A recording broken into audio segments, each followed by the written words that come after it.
And we're live.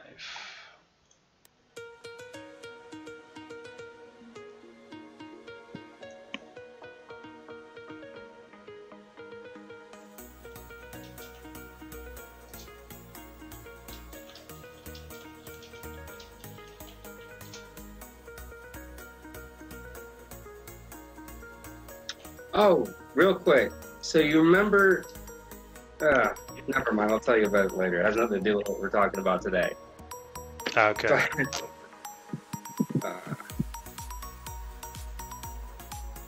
Just doing the refresh, seeing when.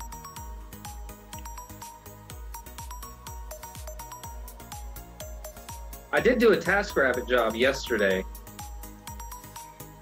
It was an hour's worth of work. I got like $20 for it. Yeah. It wasn't bad. All right, I am live. Sorry, one sec, Mace. Yeah, I'm live. We are here with my brother Mace Valor. We're going to be discussing the gig economy and, you know, how we go about making money in it. Mace and I, we do different gigs, and today we want to talk about a couple of the gigs that Mace just got into, and, you know, one of which that I'm starting to get into myself. But yeah. This is Sovereign Renaissance. What is going on, my brother? What is going on? Sorry, Mace, you can go ahead. You were talking about was it TaskRabbit? Yeah, so I did a TaskRabbit. Well, all right. So here's the thing, real quick, before I even tell that story.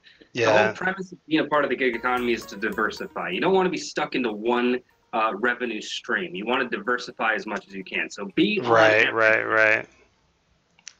So, my way of diversifying things lately has been, well, what other things can I do besides DoorDash? Because I did Amazon Flex. Let's just say that didn't work out.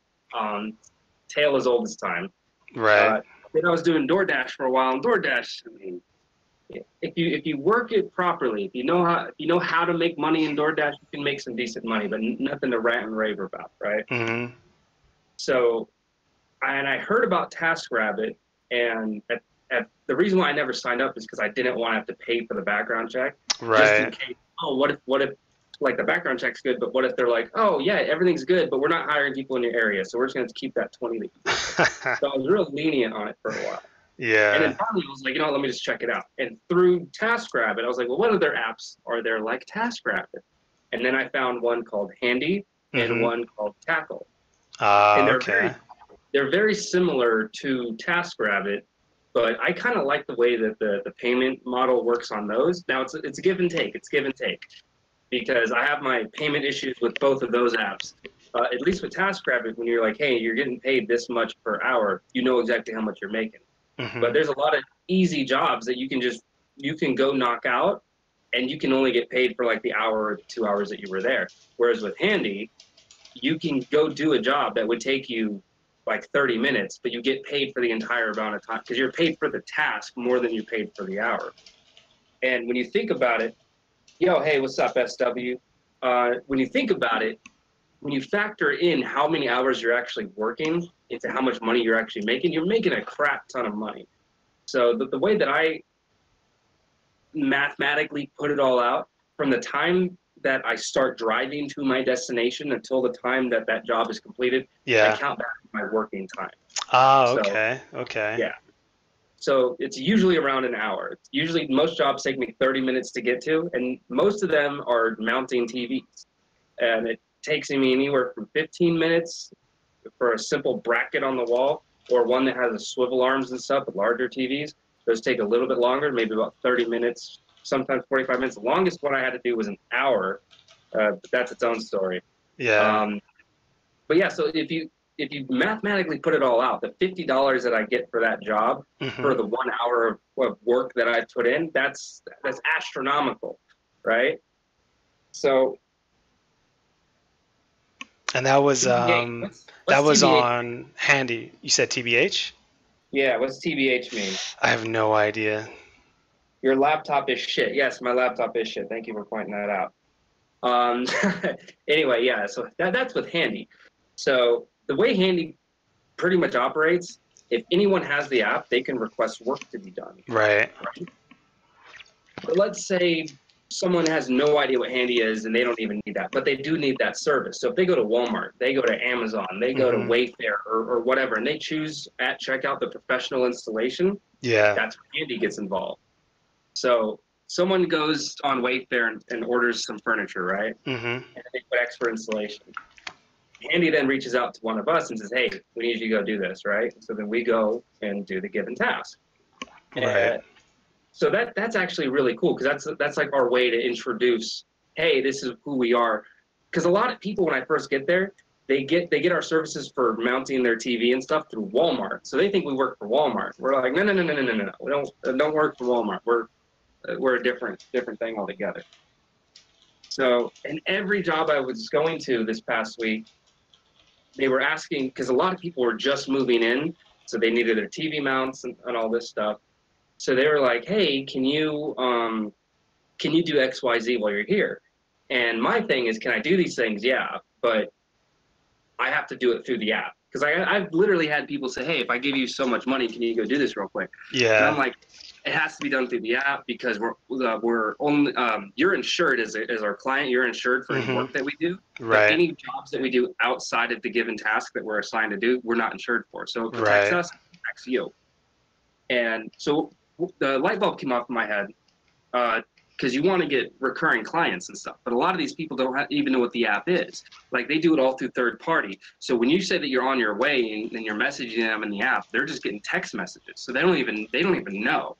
So every job I go to now is I have these very, very simple business cards that says, hey, download the Handy app. This is who we are. Here's my profile. So if you want to hire me again, here you go. And I've been handing those out, and then people have been, my son is so weird. He has a cookie. He licked it and put it on the door. It's just there's a circus animal cookie just sitting on my door now. That's funny. You are too cute, child. But yeah, so that's it's the cool thing about Handy is that you're actually able to do something like that. With most stuff like DoorDash, it's like, hey, the next time you want a delivery, here's my card. Go ahead and hit me up. No, it don't work like that. You know, I'm pretty sure with Uber. Correct me if I'm wrong, but they have something like that to where if you want a particular driver, there's a way you can contact them. I have no idea. I literally have no idea if that's a thing. From my understanding, generally, you know, it goes to whoever the closest person is, closest driver, and that's that. That's my general understanding. Yeah, so we got A. Kent in here, who says it's awesome that I brought Mace Valor on here. He found out about your channel through me, and he recently subscribed to you, and he likes your stuff. Oh, sweet! Yay! Oh, okay. A. Kent is saying that it's through an app called USRV, USRV, and I definitely have heard about that. I totally forgot about it.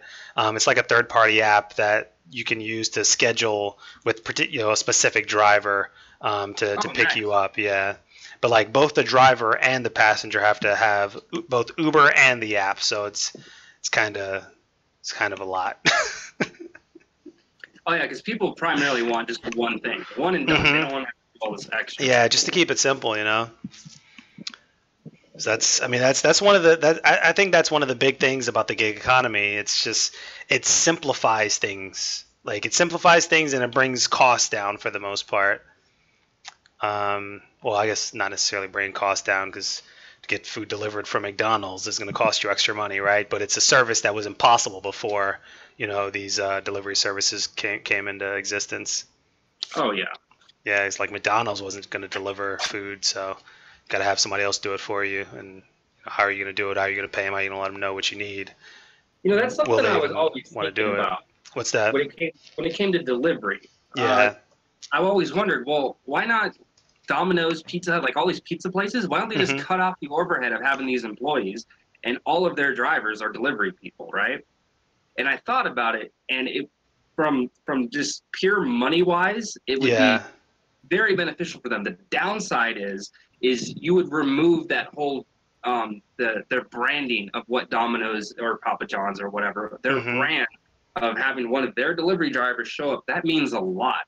So let's say you have a driver that he's on the other end of town, right? Like with most DoorDash or Postmates stuff, they're on the other end of town. It takes them a heck of a long time just to get there to pick it up, and then they got to drive all the way over to drop it off. Yeah. And with a lot of delivery drivers, you might be paying them like $12 an hour or however how much, but they're taking multiple pizzas at a single time, and you might have 3 or 4 drivers working on a single shift.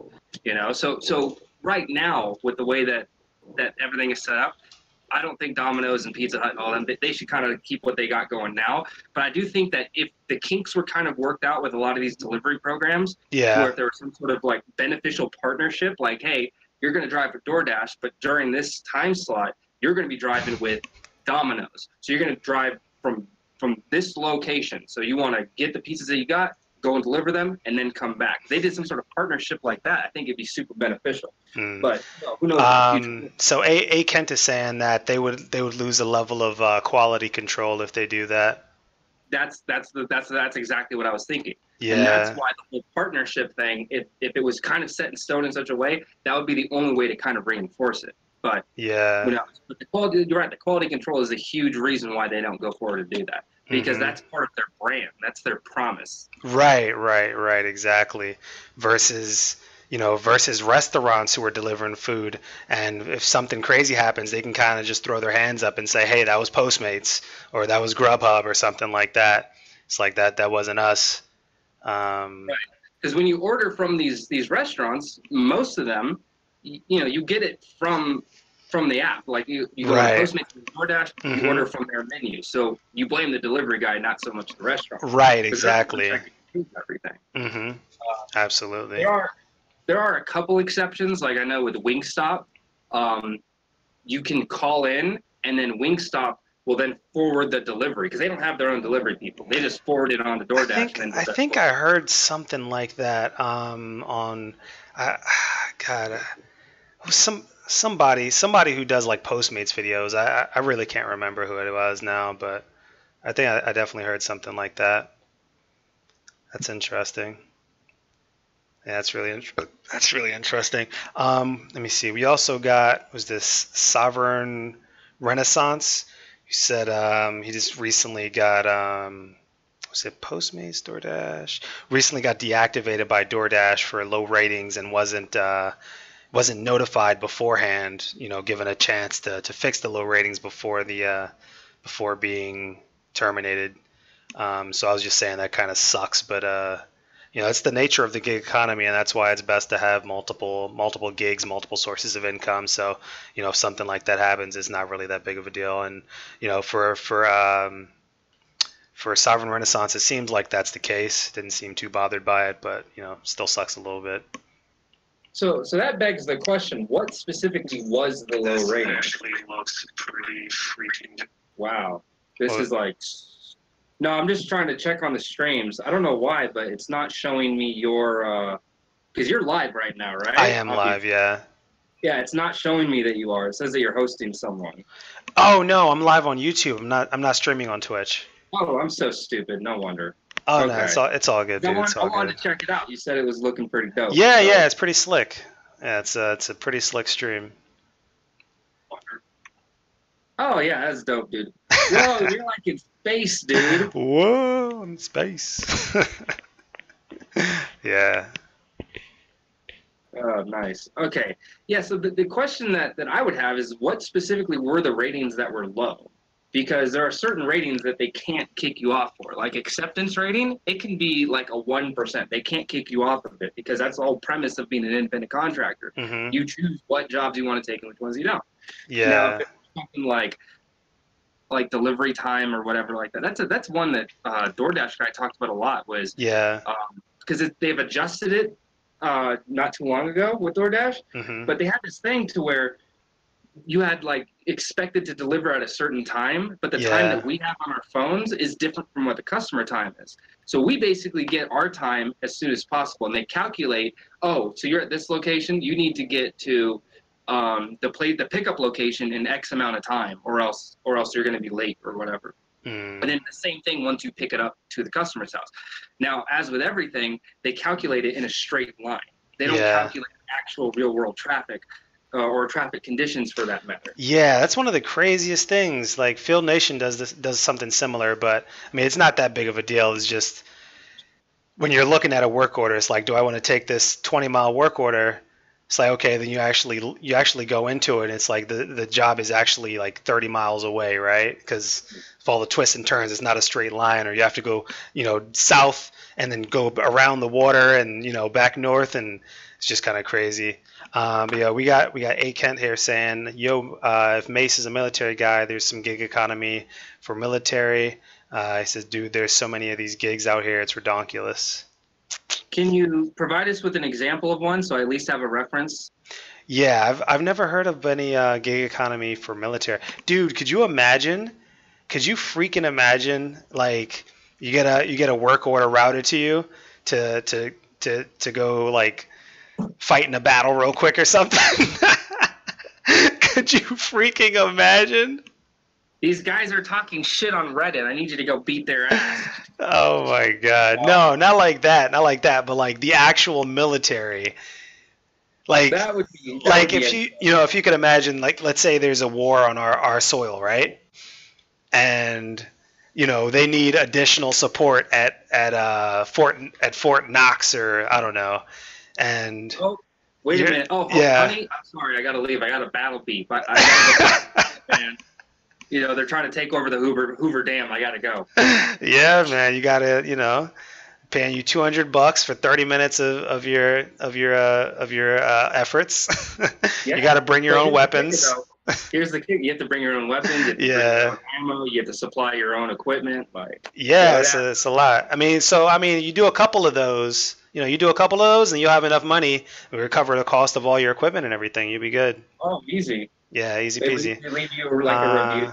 You got 5 confirmed kills, 5 stars. See, A Kent says line of sight.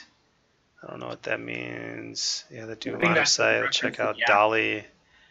What'd you say? Line of sight. I think that's in reference to an app. Oh, okay. Let me see. Oh, okay. And Sovereign Renaissance says he got deactivated because ratings was too low. Acceptance rate was high. Don't exactly know the reason it was deactivated. They didn't specify. Wait, so what rating was low? I'm guessing the email they sent him was just your ratings were low, and it says they didn't specify exactly what ratings were low. Let me see. Sovereign Renaissance. You used to live in the DMV, GigStacker. How'd you get out to Cali? So I was in the I pretty much lived in the DMV my entire life. I moved out to Cali back in December. Yeah, it was back in December. It was a 4-day drive, 10 hours per day, 40 hours in total. It freaking sucked. So pretty much my girlfriend and I, we took turns driving. So like I would do 5 hours, she would do 5 hours. Okay, so he's saying his overall rating was low. But yeah, it really sucked. I was in Cali for I think 2 months, and then I moved up to. Oh, new subscriber, cool. Yeah, so I was in Cali for a few months, and this is a YouTube subscriber, so it's not the same weight as a Twitch subscriber, mind you. Nope. Hey, subs are subs, man. Yeah, subs are subs. Yeah, so I'm up in the Seattle, Washington area now. I'd prefer to be in California, but in all honesty, I'd rather be in the DMV than in Seattle. Seattle, it kind of sucks up here. It's like super rainy and cloudy, and it's kind of like London from what I hear. It's just really depressing. All right, real quick. Yeah. When you say DMV, I'm thinking Department of Motor Vehicles. Okay, so the people that live in the DC area, they consider DMV as Northern Virginia, DC, and Maryland that like wraps around the DC area.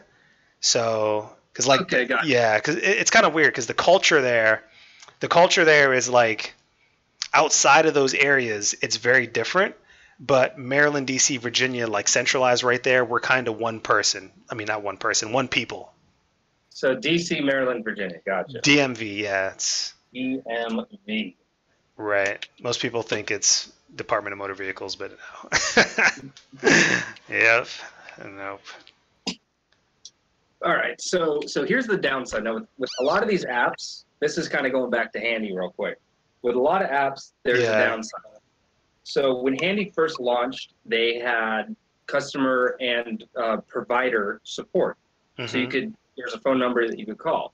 And I was reading up on the FAQs, and they ended up getting rid of that completely. So they only do emails now. That's with the client and with the provider. Yeah. So that's really, really touch and go. That makes it difficult for both parties when trying to accomplish certain tasks. So that's kind of like a hiccup. And their excuse, it's like, oh, well, we're a startup tech company, so emails are far easier to take care of. And it's like, phone calls are far easier to take care of. I understand why they got rid of it. That's overhead that you can just completely erase. Right. You know.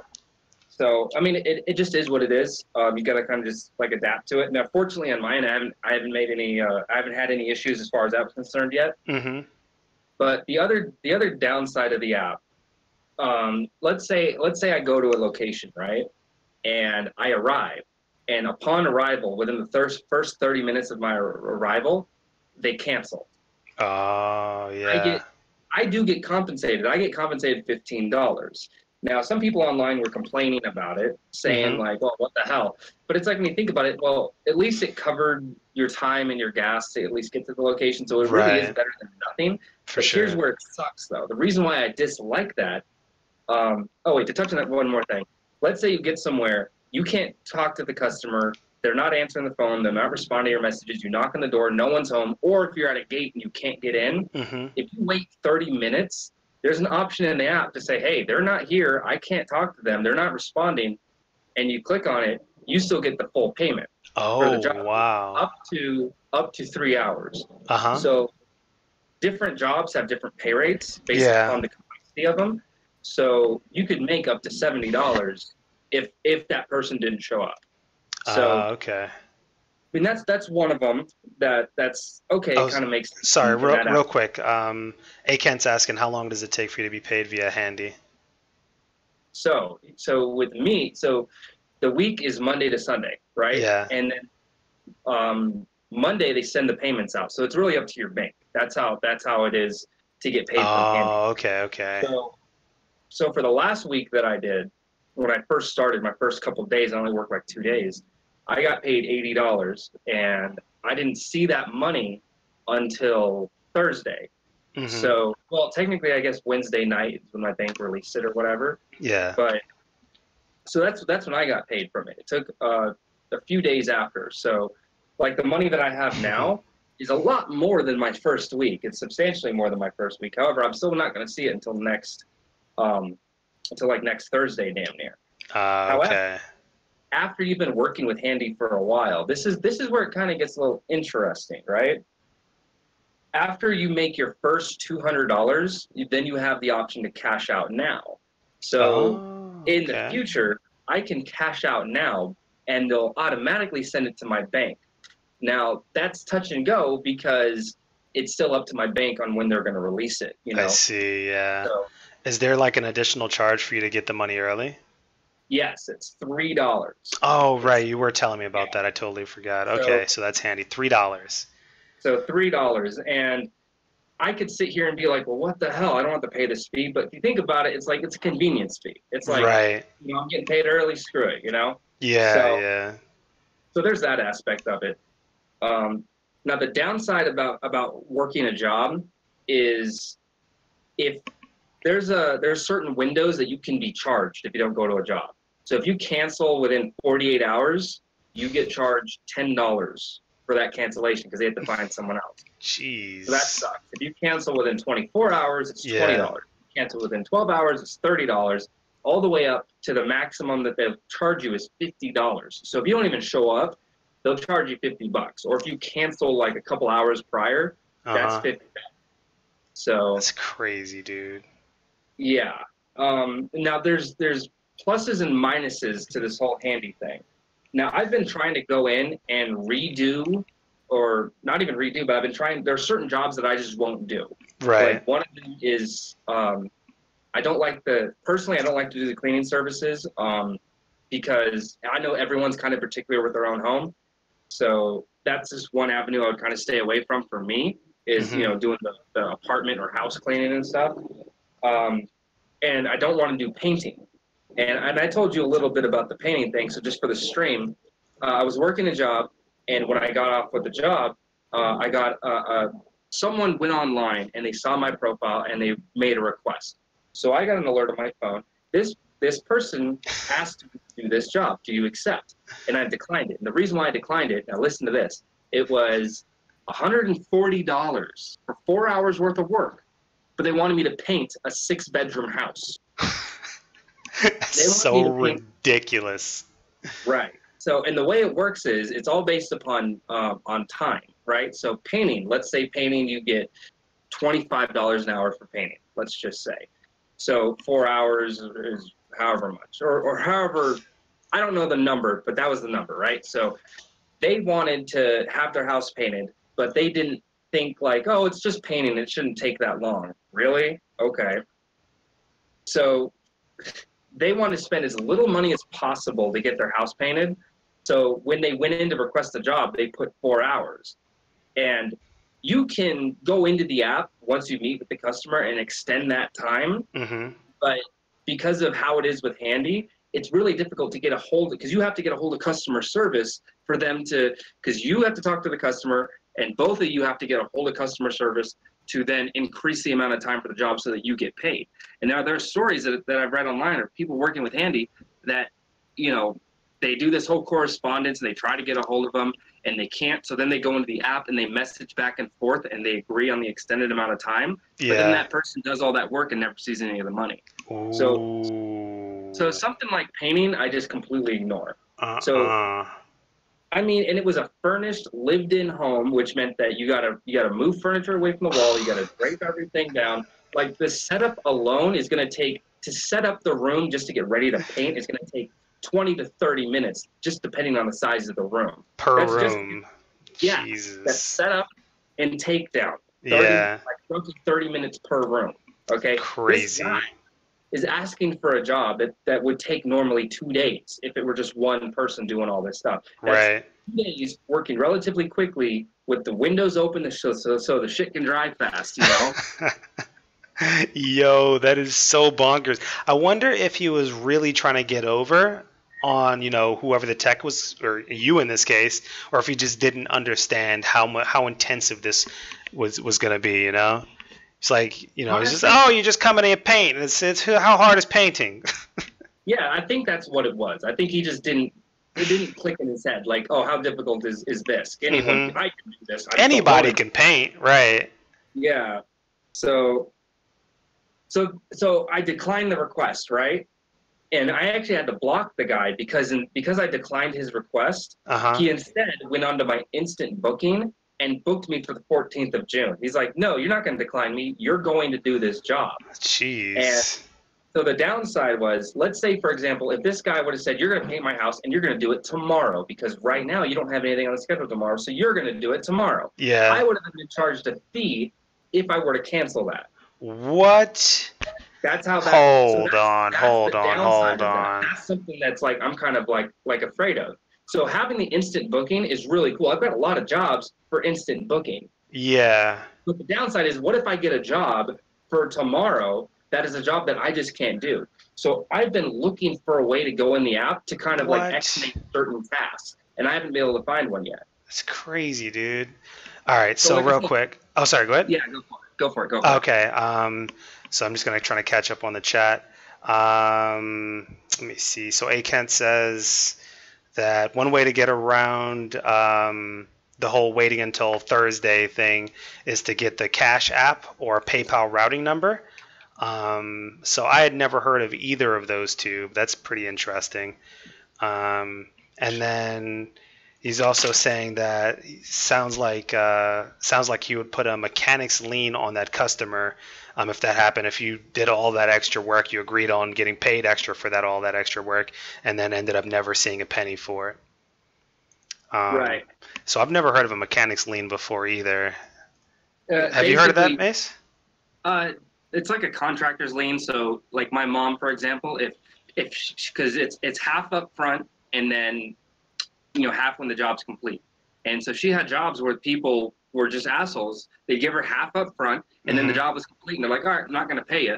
So what my mom would do is she would put a lien on their house. What? She would have all of her contracts and saying, hey, this guy owes me $800. That person can legally not sell their home until that debt is paid.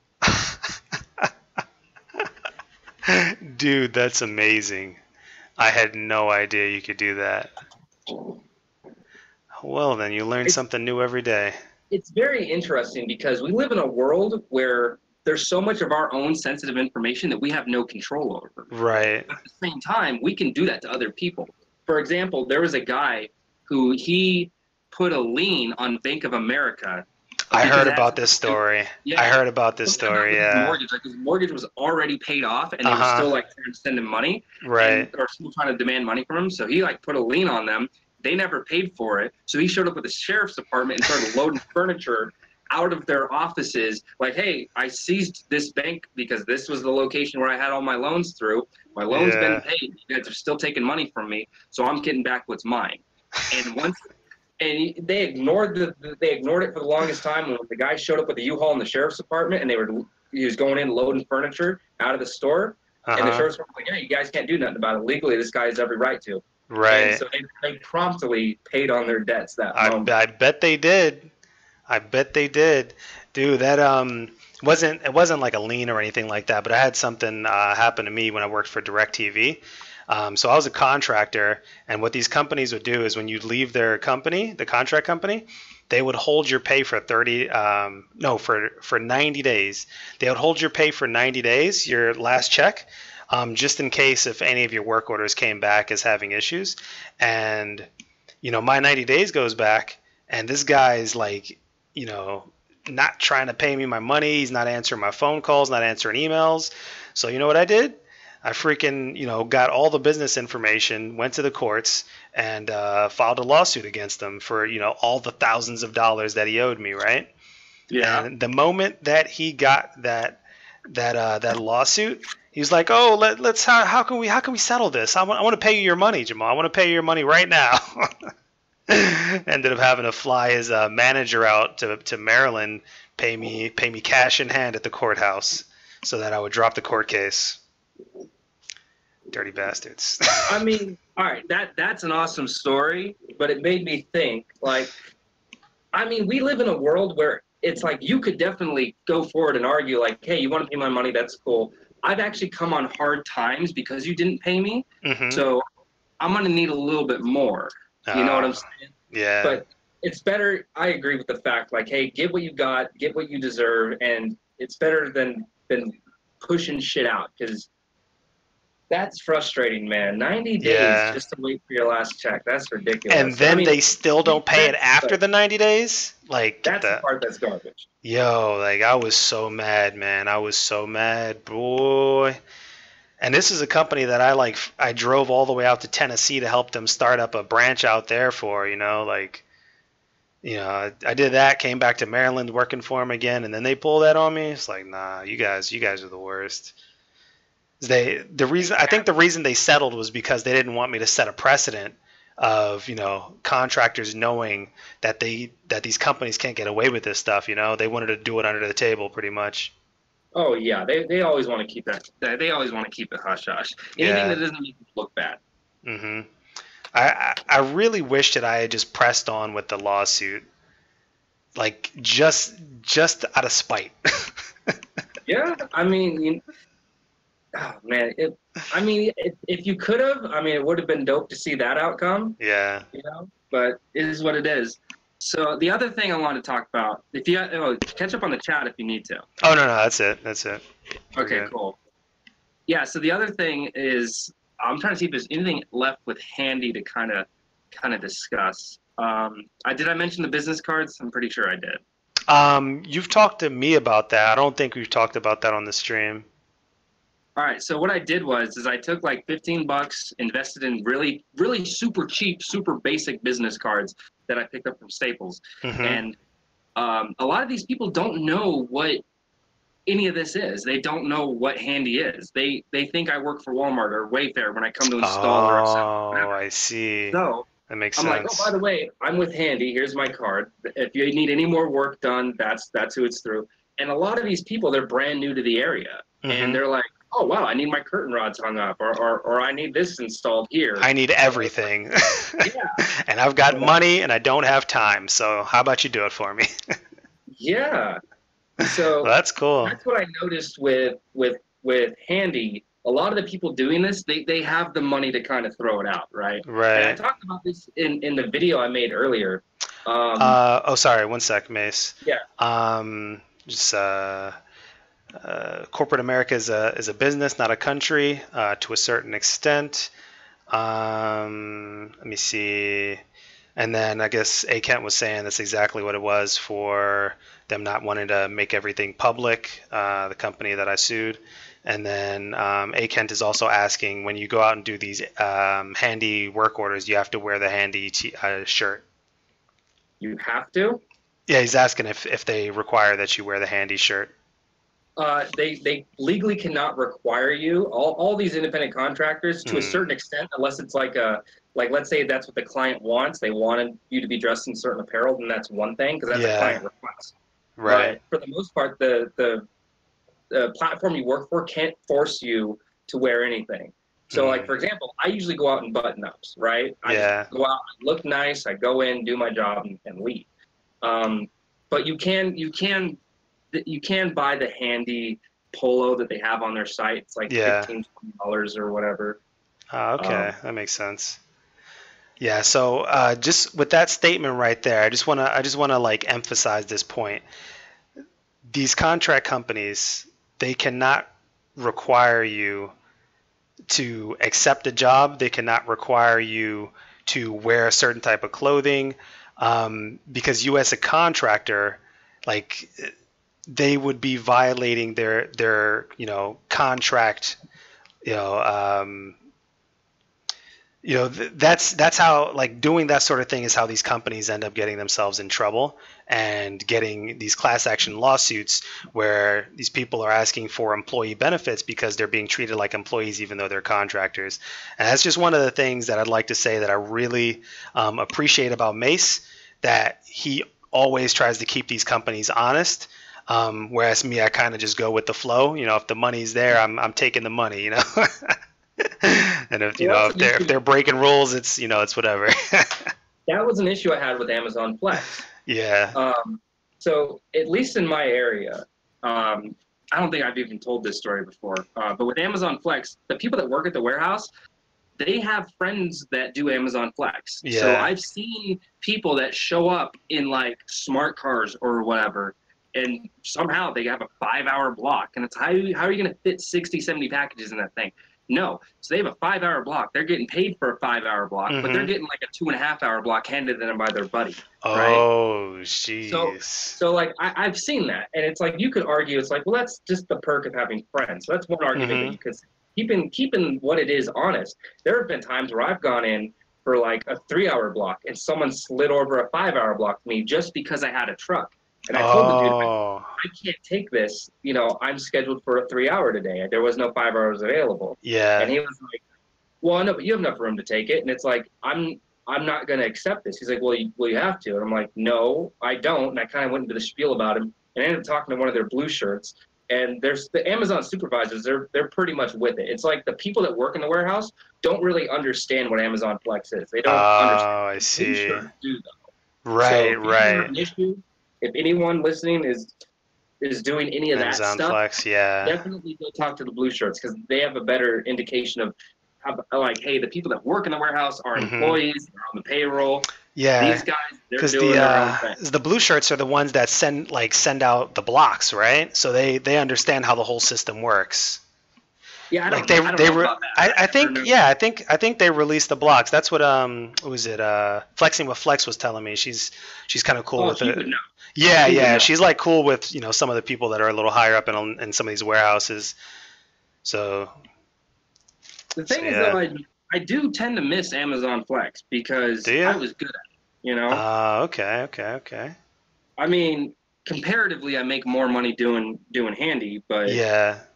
because I used to like looking at I had to take down those videos, the ones that I did, and I told you about that, but those are on private until I can download and edit them to blur some shit. But Oh no, I don't think you told me about that. Oh, so someone saw my video, and I guess they paused and went frame by frame, and they saw an address, and then they emailed me about it because on my YouTube, I had, hey, hit me up with my emails. Best. If you're watching my videos, the best place to reach me, right? Yeah. He emailed me. He's like, hey, good job with the videos, and you're doing a great job. Just want to let you know, I saw this. You might want to address that.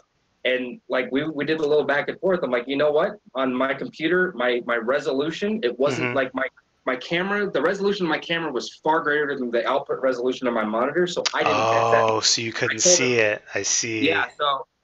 So I was like, hey, I appreciate you letting me know. I'm gonna delist the video. So, and he was fine with it. He was cool with it. So. Oh, that's best case scenario right there. That's awesome. Oh yeah. Well, because if he wanted, it's very loose. It's very loose, but technically he would have a leg to stand on if he wanted to come after me for doxing. Sending out his public his private information or whatever. Oh, was it his information or was it just somebody else's? Yeah, it was his address. Oh, wow, that's crazy.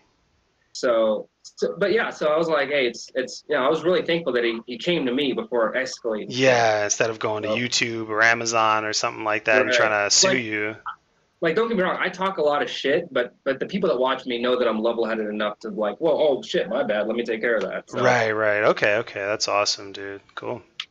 But people that watch those videos, they were like amazed at how quick I went, and it's basically once you know the system of how it works, you know how the package is sorted, you can put it all in to where you know where every single package is, so you can just drive up, pick it up, drop it off, get back in. I've seen some people that, they like, I've been out in the same area that another person is also delivering, and they kind of take their sweet time. They're digging through their packages. Like, they want to get out of the warehouse so quick, they just throw everything in. It's like me, I take the extra 5-10 minutes to sort everything. So that little bit of time you take sorting can save you hours. Did you organize them based on like delivery of like 1, 2, 3, through the last one, or was it like the last deliveries I would throw in the back, and the first deliveries were up front. But like, were they stacked in like, first, second, third, that sort of thing, or was it just the first group was in the front? What? All right, so I don't know how it was where you were located, but out here, there were stickers that had numbers. So the larger the number meant it was your closer to the last stop. Yeah. So if I had 60 of 60, that meant that was my last delivery. If I had a 5 of 60, that was my 5th delivery. So that's how I would arrange them. And then any of the envelopes, like the big yellow ones, I would just stack those up and then put them in the passenger seat and drive. Oh, cool. So that's another way I could just put them out all in order. Nice. All right. Yeah, I did something similar, but I think my system was probably a little bit slower than yours.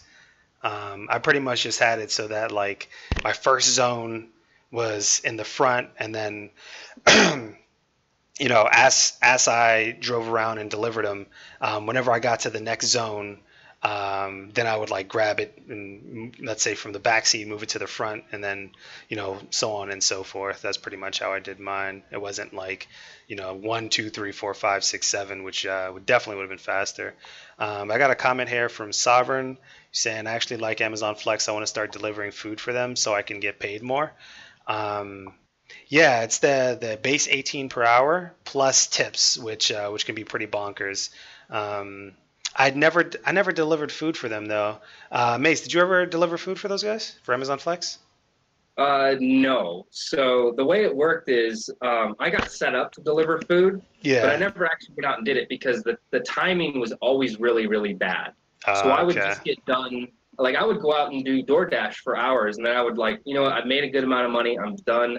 I'm going to chill at the house for the night. And then it'd be like 10 o'clock at night, and there would be an order that would come through for like $20-something, but it's like so many miles away, and it's like, no, I can't do it. But the cool thing about the Amazon delivery, though, is you can just turn it on and then that's it. You just sit and just wait, you know. Oh, Whereas with DoorDash, you have to sign up, you have to pick a dash, then go live. So it's kind of like with Postmates, where you just push the button, you set it, and if it happens, it happens. So, and by the time that I got that, about a month later, I got deactivated. So I think now it's a lot more prevalent out here because they just launched it.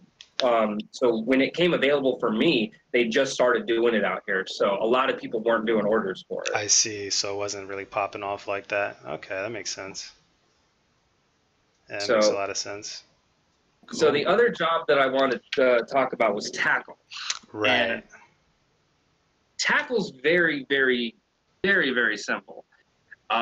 It's just a handyman job. They do cleaning, etc., whatever. So you go onto the Takl app, and so I'm going to try and put this up to the screen, see if you guys can see it. So I have 2 jobs that are listed right now. One is for tomorrow morning, and then one is for the 23rd of June. So it's like pushed out in advance, right? And so the cool thing about this is every job, it comes with a description of the job, and it comes with pictures. So I can see what it looks like before I even get there. Yeah.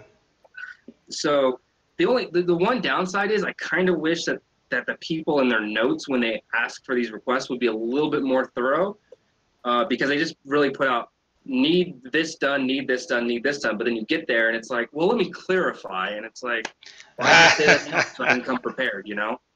So. Oh, man.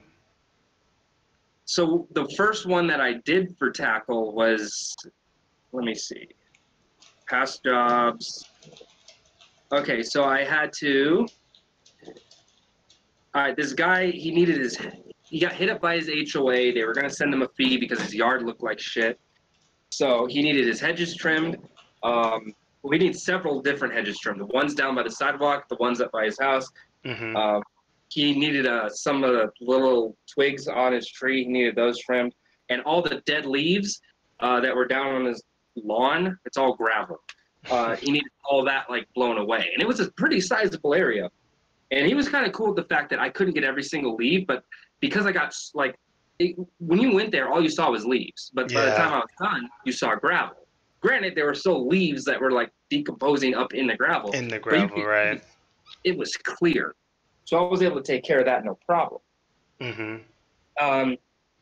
So that job, it cost me $100 just to get the tools for the job, and it ended up, after they took their cut, it was so I got paid $129 from that, right? And they took their 30%, so I got paid $100 for that job. So it basically covered the cost of the tools, except is I went back to Home Depot and returned the blower. Oh, okay. So I saved like $35 there.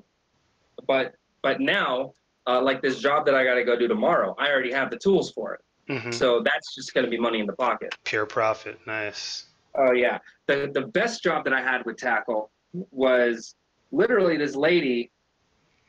She thought something was wrong with her air conditioning. And so she's older and she doesn't really know how AC works. So she decided to, I'm going to just check my filter. Maybe it's my filter. Yeah. And so she went up and undid it, looked at it, and she's like, oh, well, it's fine. I guess I'll put it back. She went to put it back, and like the ladder that she was on started wobbling, and she tried to close it, and it kind of popped back open. So she's like, I don't want to do this. I'm too afraid to do it. So I had to drive like 15 miles away, but I was there for like 2 minutes. I went in, put the filter up, locked it up, and left. You know, when I was there, I was crazy. Like, I was like, hey, if you have any questions, I have experience in AC. I mean, I can answer some questions you might have. Yeah. So it's like I can't work on any of it, but I can at least address some concerns. And she was telling me about a problem that she had, and I was like, well, I think your coil might be icing up. That's probably why the rest of your house isn't getting warm. Or is it getting cool? So I said, hey, so go ahead. There's a few companies out here that I know of, and like the one that I worked at, I told her, don't request a service tech from them. Their service techs, I've worked with them. Their service techs, they're salesmen. They don't even know anything about refrigeration. Like their main concern is to go there and sell you stuff, and the installers come and handle it. You know. Jeez. So their installers do a really good job. They do. But their service techs are garbage. And so I told her of another company that I know of that, like, you know, go with these guys. The company I work with in California, he's friends with the owner, and I trust my previous employer. So go with them. They're going to give you a good deal. So nice. But yeah, that was super quick. That paid $40 just to drive up there and put in a filter. For a 2-minute filter and a 5-minute conversation. Pretty much, dude. So that's so the cool thing about that is so when someone puts out a job, it's like available chores, right? So it's like, I need my patio cleaned, right? And so $50, send it out. And then all these people will be like, oh, I'll do it. Yeah. And so like the first 3 or 4 people that accept it, then me as the client, I'm like, well, who do I want to choose? Okay, I want to choose this person. Okay, cool. And then they come out, they take care of business, and then they leave. Nice. But the only downside is that Takl they take their 30%. Now while you're there on the job, dang, 30%, yeah, that's a lot of money. It is. So that's why I'm really picky with what I choose from Takl. Like I'll take like for example, like tomorrow I'm doing another yard, right? But it's not like super intensive. It's not like these are hedges that just they're really tall. They need to just come down to 4 feet. You know, it's going to go in, trim them down, and then spray some weed killer in their yard and then leave. And that's after the fees and after they take their cut, that's going to be like, what, $100 for me? So that's $100 for what's going to be less than 2 hours worth of work. You know, and it's something that I know I can do, and I have room in my truck to haul the debris away. So to me, it's fine. No problem. But there's a lot of jobs that a lot of people won't take. And the next time I see one, I'm gonna take a screenshot, show you. There was this dude, he wanted to pay $40 to have his bathroom cleaned. And the pictures that he put up, no one would accept the request. Oh God, this story. And like it looked like something caught on fire in his bathtub. Like it was disgusting. Oh jeez. So much time would go on, and no one would bite. No one would go do this job. Right. So then he would take it down and put it back up to kind of re-ping people. Like, oh, here's a new job. Here's a new job. And no one, maybe someone ended up taking it. But me, it's like, it's one of those jobs where you can offer $100 for me to do it, but I would probably have to decline it because, like, where do you even begin with that? You know? Where do you begin, like, with cleaning burnt feces off of tile in your bathroom? You know, it's so gross, dude. So, and then there was one today that I got that I could have accepted, but it wasn't enough. It was $55, and some people just moved here, and so they need help unloading 25 boxes from their U-Haul and 1 bed. Upstairs. Yeah. And some people that's just for $55. So me, I always look at the job like, well, if I do this job, how long is it going to take me? And is it worth that amount of time and energy for after they take the fees out, like their cut, what I'm left with? You know, they're going to take $15 out of like the 55 or whatever that I make. Is that really going to be worth my time and energy? Yeah. No, I'll wait for a handy job that pays $50 for 15 minutes worth of work. You know what I mean? Mounting a TV on a wall. So, so he put that up, and I guess no one accepted it. So he put it up again like an hour later, and it was the same job, same picture, same everything, but I read the description, he changed it. Instead of 25 boxes out of his moving truck, it was 30 boxes out of the moving truck. And instead of 1 bed, it was 2 beds. And he decreased the price from 55 to 50. It's like, that's crazy, dude. That's all on Takl, right? That's on Takl. So, oh man, yeah. So it sounds like Handy is the better app as of right now for you. As of right now, yes, Handy I would say is the better app between the two. Yeah. But like the few jobs that I've done with Takl, I mean, for the amount of work that I had to do, they paid great. Like doing that yard took about 2.5 hours to do, and to me it was worth it. You know, I mean, yeah, the money that I got from that job went towards buying the tools, but now I don't really have to buy those tools ever again. So at least I have that stuff for the future. Yeah, that's So true.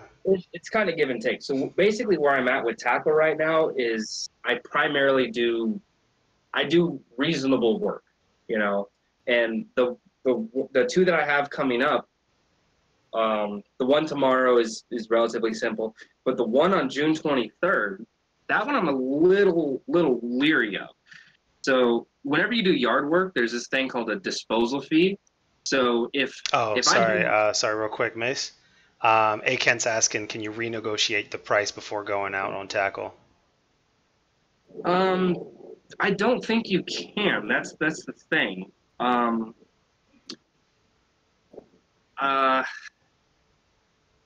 so I know you can't renegotiate the actual like. So this one, for example, that I got for the 23rd of June was Yeah. for $38.34 plus a 15 disposal fee. Now the disposal fee, that's like, all right, if I got to take your lawn clippings with me or your hedge clippings, Hmm. how much is that going to basically, like on my end, how much is that going to be? How much do I have to charge you, right? Yeah. So $15 for the disposal fee, I just leave it right there. That's the Takl standard, but you can adjust that price. So let's say let's say you do a really big job and you look at the pictures and you're like, I mean, I got room in the truck, but this is a substantial amount of stuff I'm gonna have to remove. Hmm. I'm gonna have to up that disposal fee, you know, and it's like you may not get the job if you increase that rate, right? Yeah. Which sucks, but you gauge the job and you gauge what you're worth. Now, the one thing is that I wish that you could do is you can't communicate with the person until you say that you're on your way. That's the number one thing about Takl I don't like. Oh, that's terrible. So I got this. So with Handy, I can hit them up ahead of time and be like, "Oh, Yeah. hey, I'm gonna go do this job for you tomorrow. I just wanted to know, like, is there anything special about your house that I need to be aware of? Because I can Hmm. go pick up some special anchors in case, Right. like, am I drilling into drywall? Am I drilling into concrete? Like where am I drilling into at this location? And you usually get responses right then and there, no problem. With Yeah. Takl, you can't communicate with the client until like the job's in 3 hours. That means I can click on my way. So you click Hmm. on my way, then you can communicate with them.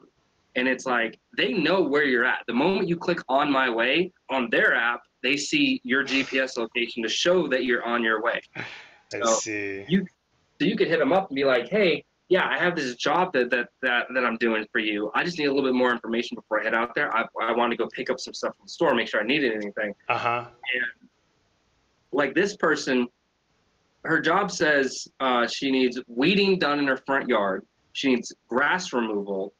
And then it says from rockscape or at least cut grass out of rocks. And then I'm looking at her picture and it looks like she has an entire yard that needs to be mowed. And Yeah. it's like, I'm thinking, it's like, do you need me to mow your lawn or do you need me to just like go to certain areas of your yard where you have like decorative rocks? Do you need me to cut the grass? Like, what are you It asking of seems me? like they need their lawn mowed, but that's not Yeah, specifically what they said, you know? Like based on the pictures, they would need their entire lawn mowed, right? Like why would you just have like some parts chopped up and other you leave the rest of it? That wouldn't make any sense. yeah, so like there's a one side of their house and it's like you look at it and it's like that looks like a lawn that needs to be mowed. But Right. based upon the description, it doesn't say that. Okay, So that's interesting. All right, let me just answer this one question real quick. A Kent's asking, also how soon after you got onboarded with Handy and Takl did you start getting work? I can answer the Handy one because I am signed up for Handy. And let me see. So pretty much my process with Handy was I signed up on one day. The next day I got an email saying that I was confirmed. That next day that I was confirmed, I was able to get work orders or accept jobs that same day or for a couple days out. So with Handy, it's like ridiculously fast. That's what oh a yeah. 1 day, 2 day turnaround for being able to accept jobs and make money. So Mace, we're gonna need you to answer the Takl one because I have not signed up for Takl yet. Uh Same day. Same I'm pretty day? sure if Holy. I remember properly, from the time I like went on and applied, within a few hours I was ready to go in the app. Oh wow, it's crazy. So Yeah. Oh, So but you know what? It might have been the same thing with me for Handy, but the only thing with me on Handy was I signed up at like 2 a.m. and I got the message at, let's say, 8 a.m. So if I had done it, as a regular non-vampire type yeah, person, well, they're based out of New York, so they're 3 hours ahead of us. So of course that's uh, and they do everything by email. So okay, that makes sense. yeah, so yeah, with Takl is pretty much good to go. So Takl is the way I would if I were to do a rating scale, I would rate Takl as your back pocket. Takl would Mm, be the one where, it's like, oh, I'm also on Handy, but I'm kind of like I don't have a lot of jobs today, or I just finished one and my whole afternoon's clear. I haven't gotten booked anything right now, yeah. and oh, I just happened to get a chore on Takl. Let me take a look at it. Oh, that's not too bad. Yeah, I could do that. And then, it's the back pocket one. Tackle's the app that you want to have. It's like, that's truly the one to where it's your convenience. Whereas Handy, it's like, if you're going to be like doing this as often as you possibly can, Mm-hmm. that's when you want to keep like I want to say that you want to keep the instant on, but part of me is like saying request only. But then it makes me feel like, because a lot of the instant or what is it the professional installation from like Wayfair and Walmart, those are all assigned based upon instant. Oh. Hey, So okay, all right. So, oh, sorry. Very, very interesting point from A Kent. Um, so A Kent saying that what would it cost to get general liability insurance in your area? If it's not too much, then I would consider getting that instead and hand out your cards to clients for repeat business, like directly through you instead of through Handy, where Handy's taking a cut out of your pay.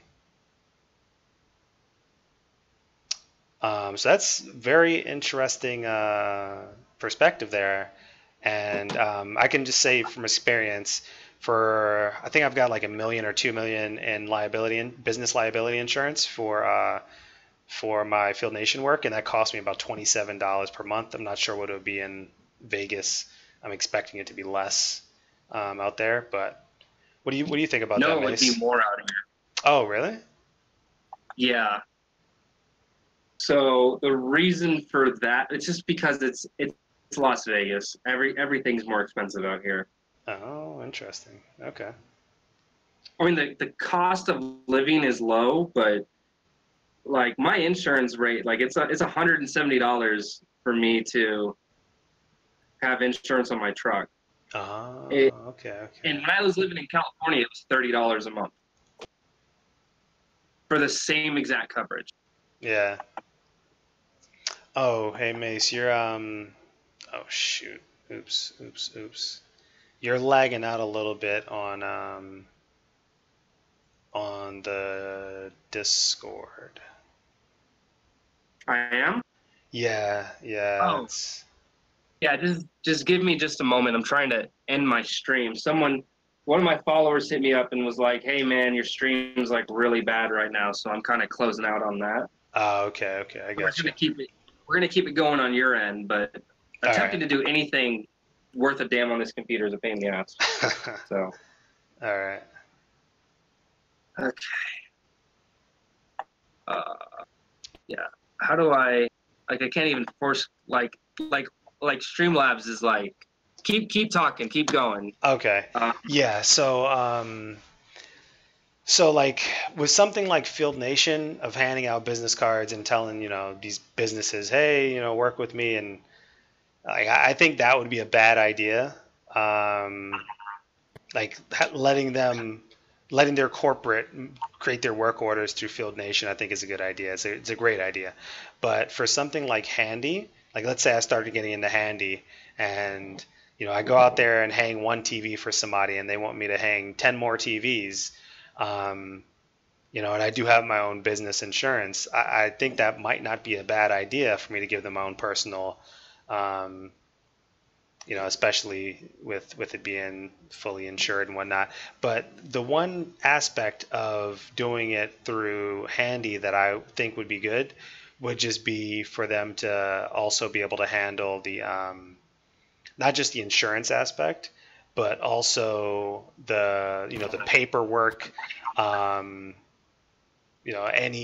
other like, I'm trying to think what this word is here. Scheduling or I don't know. Not scheduling. What's the person that like is usually like in the front office and they handle like phone calls and paperwork and Oh, the logs and secretary or HR? yeah, I guess like secretarial, like any secretarial type work that need to be handled with that particular job. Like it's all on the books. It's all on the up and up. So I think that could be one potential benefit to handing out the handy business card and letting them create work orders and request you through that instead of you doing it on your own. But what do you think, Mace? It's not for me, but I do think in and of itself, it's a really good idea because in a lot of my videos, the number one thing I preach with this whole gig economy thing, it's about owning your success. Okay, at the end of the day, I'm working with Handy. Yeah. They're helping me make money and do jobs and stuff. But at the end of the day, anything that I do contributes to the success of Handy. Right. Now, it doesn't contribute to my success. It contributes to money in my pocket. Correct. It's the same with any job that you do in the world. Any job where someone's above you, you're contributing to their ultimate success, right? More so than your own. The only way to ever actually make your own success is for you to own something. So when you own your own success, administration. Then it makes sense. That's the word I was looking for. Administration. I thought you said administration for a second. I was like, No. Definitely not. So that would be my number one piece of advice, or that's my opinion on it. I think it's if you're that kind of person where you basically use Handy as a method of getting clientele for your own side thing, hopefully it's hush hush because you're really not allowed to do that. Even in the Takl app, every time, watch this, like here. So fresh screen, I'm gonna open up my thing. It's completely fresh, right? Yeah. The moment that I go into Takl, I get an alert, and this is every single time. Warning, do not risk jeopardizing your ability to use this platform by performing work for a customer outside of the Takl app. Not only are you jeopardizing your earning potential, you're negating the Takl guarantee on your service. I see. That warning comes up every single time. It reminds you, hey, we own you. So, but yeah, if you can do that and it can be hush hush, more power to you. I'll have nothing but mad fucking respect for you. You're cutting out the middleman. You're making money yourself. Yeah. It's great. Let me see. Ricky Morty asks, GigStackers may be private, but how much money did you save before you moved out to the West Coast?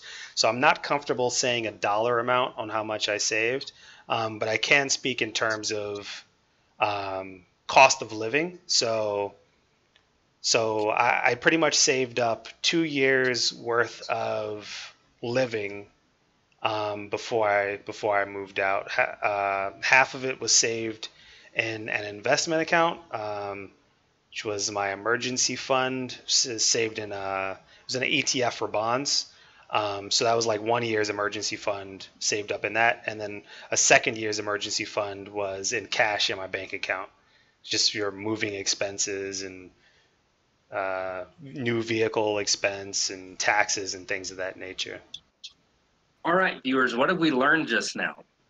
What we were talking about this entire time, diversify. And that goes not just with doing the whole gig economy thing. When it comes to keeping money in your pocket, diversify that. If you put money in one area, something could fail. You have these people going out there like, oh, I'm going to make it rich with Bitcoin, right? So all their money's in Bitcoin. Then it tanks, and then they freak the fuck out. Yeah. Diversify. That's the best way to kind of get money in your pocket and to make it stay there. Right. So like if you're going to put money in Bitcoin, then maybe you'd also want to put money into a couple of the other cryptocurrencies, or maybe you don't want to have all your money in cryptocurrencies and you'll put some money into real estate, or you'll do some real estate and some startup seed money, or there's lots of different ways you can invest your money or different places you can save your money. But like Mace is saying, you don't want to have all your eggs in one basket when it comes to making money. You don't want to have all your eggs in one basket when it comes to saving money as well. It's very important things to keep in mind for a good financial future. Absolutely. Yes, sir. I agree 110%. Now, tomorrow there's a job I have to do where in the special instructions it says customer would like to hide the wires. Now, if you go in to the Walmart, there's a help desk. Yeah. Wait, what's so funny? No, it's just like that's one of the most asinine things, you know, like, okay, I want to hide the wires behind the wall. I want to hide the wires um, with something to cover it up on the wall. I want to hide the wires in the ceiling. Like, what are you talking about? Hide the wires, customer. What do you mean? Well, so here's the thing, right? When I first, because I accepted the job, I was like, yeah, I'll totally do it. And then I looked at it, I'm like, hide the wires. Like, I mean, can I do that? Yeah, I know how to cut into a wall, make sure there's no firewall, go down, drop it beneath. And there's these special little outlet-looking things, so it kind of hides the hole. Like, I know how to do all that stuff. But I was like, I'd have to go buy those little outlet things to have them on me in order to do that. And it's like, I don't really want to have to do that. So I went on, and it says, it gives you, wherever they order it from, there's a help desk. So it's like handy.walmart help desk or whatever the hell it's called. It shows you in the app. Yeah. So I went on it, and I looked at the terms of service, and it specifically said, in Walmart with Handy, we do not hide the wires. We do not hook up your TV. We just mount it to the wall. We turn it on to make sure it's functional and works, and then that's it. Oh, wow.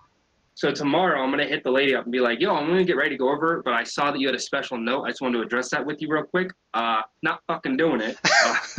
Not to be mean or nothing. I'll be like, yeah, it's just a service that we don't include that in the wall mounting. That's its own separate, because that's more labor intensive to just hook it up on the wall. Like, anyone can find a stud, put anchors in, and throw the bad boy up there and put the TV on. That's relatively simple. But it takes a little bit more finesse to, like, all right, so stud, dead space. All right, no firewall. Cut here. You're gonna have this down over here. All right, I'm gonna cut this here. Drop them down. Pull it out. And it's a pain in the ass trying to hide wires. Oh my god. I mean, that's pretty much Field Nation, dude. Running these Ethernet cables. A lot of times But you you're gotta. getting paid for that. So Yeah, that's true. fine. That's the job you're getting paid for. So I'm all about that. Yeah. You want to pay me to hide your wires? I'll hide wires all over your house. Okay. Yeah. You want me to just I'll tell you what though. I think doing it in a commercial space is for me is a lot easier than doing it in residential. Oh, it's so much more space. Yeah, and then there's a lot of times there's drop tile, which and you can just see behind the wall and just drop it straight down instead of getting in the attic and. Yeah, we're just gonna throw this up here, okay? Or you get it, like, you roll it up, and then like, all right, I'm gonna toss it down to that end. Ugh! All right, let me go down the ladder, move it over here. Oh, well, I usually use the fish rod. It makes it a lot easier for me. Let me see. A Kent says he's also in precious metals. I personally don't put money in precious metals, but if you understand how that works and you feel like it's a good place to put your money, more power to you. So precious metals is good. You think so? Oh, it's really good. The thing is, I don't even want to call it a marathon. What's longer than a marathon? Like Bitcoin is one of those things where because it's so volatile, it's almost like a sprint. More like CDs and stuff is more of the waiting, patience, marathon game. Yeah. Precious metals, like, they do go up in price, but it takes years for you to make like a drastic, because once you buy into it, it's really not going to go below that price. You know what I mean? You buy into so many ounces of gold, it's going to retain that value. And it's only going to go up, but it's going to go up like really steady over time. So, let me see. A Kent was also asking if you could charge extra for hiding the wires for the customer. if I were on Takl or if I were on TaskRabbit, there's an option in that ecosystem for me to be able to do that. Okay. I have to give them my business card, saying, hey, here's my business card. You want me to come back and hide the wires? You got to make an appointment through that, you know? So A lot of the way that these arguments work, the easiest way to do it with the customer is for me to look at them and say, hey, this is the job that I'm tasked for. Hiding the wires is separate. So if anything were to happen, you wouldn't be covered under general liability through Handy, and neither would I. So that's a task that I can't do because I'm not assigned to do that task. I see. So that protects me and it protects you. It's a very diplomatic way to go about it. Yeah. I can't do it. I'm sorry. So I wish I could, but I can't. Yeah. So because if I were to go up and say, well, according to what you signed up with, it says I'm not allowed to do it. So if I do that, they're like, oh, well, you can do it. Like if I say that, no, I'm not allowed to. Period. Yeah. That's a different story. So the guy that I went to I didn't even mention this. So I mentioned it to you a little bit earlier. So I went to a job today, and it was for a desk. And oh, damn, dude, this. Like, at first I was thinking one other provider will be there with you. I'm like, I don't want to work with another. Like, I'm doing this because I don't want to work with people. Like, I'm good with people, but I prefer not to. I like doing the solo thing. And this dude, really awesome dude. He's all about the gig economy. Like, he's done Uber. He just signed up with DoorDash and all this stuff. He's been doing Handy for a little while. We were kind of shooting the shit back and forth. Yeah. I gave him your YouTube channel. I gave him mine, of course, a little plug wherever I can. Nice.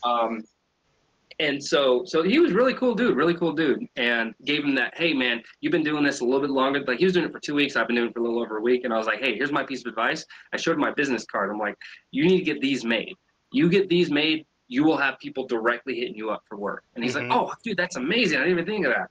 So, we were kind of shooting the shit back and forth about it. So, really cool working with him. And I'm so glad that someone else was there because that desk was heavy as fuck. Because the core part of the desk was already built and assembled in the box. Like this is all salt, like it's real slabs of wood. It's not that particle board stuff. Oh, I see. So, because it was a $2,000 desk. Better be made of real wood. This desk was like this desk blew my mind. Like I wish I had $2,000 L-shaped desk money because this desk was unbelievable. It was dope. Nice. Like there's a AC cord in the back of it that you plug into a wall, and there's outlets all inside the desk. Dude, that's unbelievable. Yeah, it was like, what is this? This is dope, dude. Jeez. Oh yeah, dude. So let me see. Kent, he sent me an article. Yesterday after yesterday's stream, talking about. I read it. Oh, you read the article? Oh, okay, I didn't read the whole thing. Yeah. Because like the first 4 paragraphs were all introductory, so I kind of skipped through that. But I went to the meat and potatoes of it, and that's some really it's a really good article, right? One of the things that I wanted to talk to you about was, what is this? So in the gig economy, a lot of the times we were working alone, right? And that can be it can get to be very, very lonely since you don't have coworkers, or, people to bounce ideas off of, people to learn from. And so like my first like 4 months in the gig economy, I was working on a project with a bunch of other people, and I was working directly with my brother. We were all on job sites together every day. So I didn't get the full sense of it. But after moving from the DC area, it's kind of hit me, like I don't have coworkers anymore. Like, fuck, it kind of sucks, So I was wondering how do you deal with that, like the loneliness of being the lone wolf contractor in the gig economy? So historically, I play relatively well with others. The vast majority of jobs primarily worked behind the scenes. So like when I was in the army and I was a cook, I was working in the back of the kitchen, right? I didn't have to deal with the clientele. I dealt with my coworkers. And for the most part, I really liked it. I do understand that sentiment of working with people. And ever since I started doing, when I stopped working at G4S doing security, and I started on the gig economy stuff, it was like that article hit so close to home. It's like there's so many realities that we face doing these types of jobs where it can be stressful, this, that, and the other. But it's that liberation feeling, like it's like they say on the sites, be your own boss. You're still answering to somebody, but that whole sentiment of that that feeling of independence.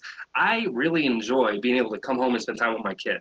You know, it's like this past week I've made more money. Now, the first week that I did work at my last job, I made a shitload of money. The last week that I worked before I quit, I didn't make as much because, you know, there was overtime and stuff. Yeah, there wasn't as much overtime. But so if you add them up, I made more this past week doing handy and tackle than I did the last week working. Wow. So for me, it's like, all right, so I'm at a position to where I'm making money where I can take care of my bills and I can set some aside. Nice. So that makes me like super comfortable, right? And the bonus for me is that I can come home and hang out with my kid.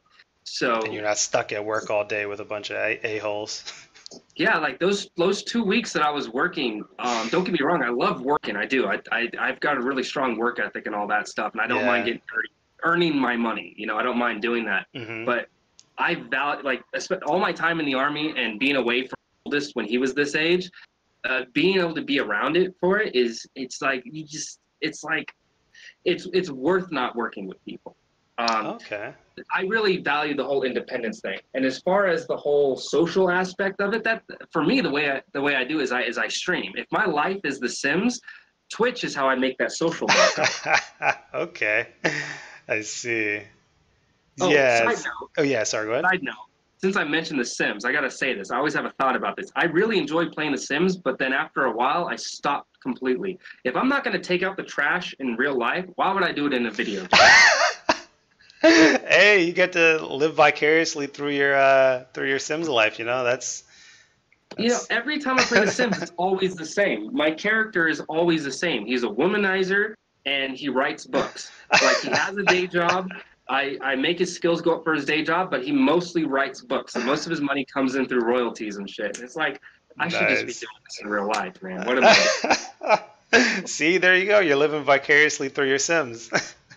It's the life you really want for yourself. Well, minus the womanizer thing. Can't let fake wife hear that. Oh no. Oh, that's just part of the fantasy. I see. So, no, I did play The Sims 4 not too long ago, and I recreated my family, and I was like, I'm gonna make me, I'm gonna make fake wife, I'm gonna put us in the game, we're living apart, we're gonna meet, we're gonna fall in love. She fucking hated my character. Like, our personalities did not match up. Like, this woman would not fall in love with me. And it's like, oh my god, that's hilarious. It got to the point in the game where I had to stop playing as my character, play as her character, and have her make certain decisions so that she would fall in love with me. And I'm like, wow, this is almost like real life. You do. That's hilarious. Oh man. Yeah, so that article, there was another aspect that I found like was like so close to home about the whole productivity thing. Like, when you have a job, you know, you go to your job and the hardest part is waking up and leaving, right? Like, once you're there, you're working, right? You're just working or whatever. Now you compare that to the gig economy, and let me see. I don't want to. I mean, I'm skimming through it trying to find spots, but it's a big article. Hey Mace, could you copy and paste the link for that article into my chat, please? Absolutely. All right, thanks. 'Cause I don't want to like go and grab it, and it's gonna mess up the stream. But yeah, so like another part, it's like with the gig economy, because you're so independent, if you're not actively grinding and hustling for every single dollar, like, you might end up not making enough money for the week or for the month, because there's no oversight, you know? Like, you are the oversight. You are the boss. Okay. Yeah, the Harvard Business Review one, the one you sent me yesterday. I just pasted it. What the hell? Oh, it didn't go through?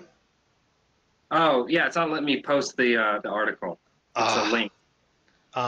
Maybe I can do it. All right, give me 1 sec, I'm gonna post guys. in your Discord again, so it pops up. Nah, it's all right. It's all good. It's all good. I'll get this sorted out. All right, so this is it right here, and we're going back to this, And back to that, and we're good. All right, awesome. There we go. It's letting me do it. All right, cool. Oh, good. So that's the link for the Harvard Business Review article. Amazing article, absolutely amazing article. I think that most of the people they were talking about in the article was more so like small business owners and not people that are in the gig economy in the sense that we're in the gig economy, where we're using a Right. third-party company to curate all of our work for us. But a lot of it still is very, very true for us who are using third-party companies as well. Yeah, it's very, very, very enlightening, and just it just hit me right here, you know. So I noticed with TaskRabbit, they're kind of changing the way that you perceive how it's all laid out. Mhm. So like when you go into TaskRabbit, my activity has been, whoa. Oh, got it. Okay, cool. So my activity has now been changed to my business. So they want people using it to look at like, oh, this is like a business thing, you know. With a lot of these, I really wouldn't consider it like that, you know. Yeah. With Handy, I would say more so because you're doing pretty designated tasks in a certain kind of field, like handyman work, which it's, you know, when you're working in someone's home, it's a relatively wide scope. Right. With something like TaskRabbit, a lot of those things are so all over the place. I mean, you can get a task that says, hey, pick me up something from Best Buy and drop it off at my house. Or you can get a task that says, hey, I need help moving this stuff, or Right. or what have you. It's so kind of all over the place. It's hard to kind of like cultivate it the way you would cultivate a business. Mm-hmm. So, but as far as the article talking about these things kind of being a small business, I think it's really good for people to kind of have that mindset. Like me working with Andy or me working with Takl, that may not be a small business. But if I look at it from the perspective of someone that does own a small business, it's just going to benefit me in the long run. Mm-hmm. You know, like if I have something in advance that I'm going to be doing, like if I get an instant gig or task or job or whatever, then I don't even bother writing it down. But I have a notebook that kind of lists out the stuff I got going ahead of time. Oh, and I kind of try to formulate my schedule accordingly. So like this Saturday, because tomorrow I have that job in the morning, I put that into my work schedule so that I can't receive any jobs from Handy during that amount of time. It's like, well, I have this job I got to go do Saturday morning, and then directly after I have another job, but that job's with Handy, so that job ends at 3. So between the hours of 7 in the morning and 3 p.m., I'm not accepting anything. And that's something that's actually pretty cool about Handy, is how you can readjust things on the fly. So I went on the website, and I was just looking at my profile just to get a good look at it from the desktop version of it. And you can see people's reviews and all this stuff, and people that have used the site and use people from the site. And a lot of the people, their schedules are set up to where it's like 1 or 2 days a week. Very few people are doing this like me, where it's basically fully open. Oh, okay, I see.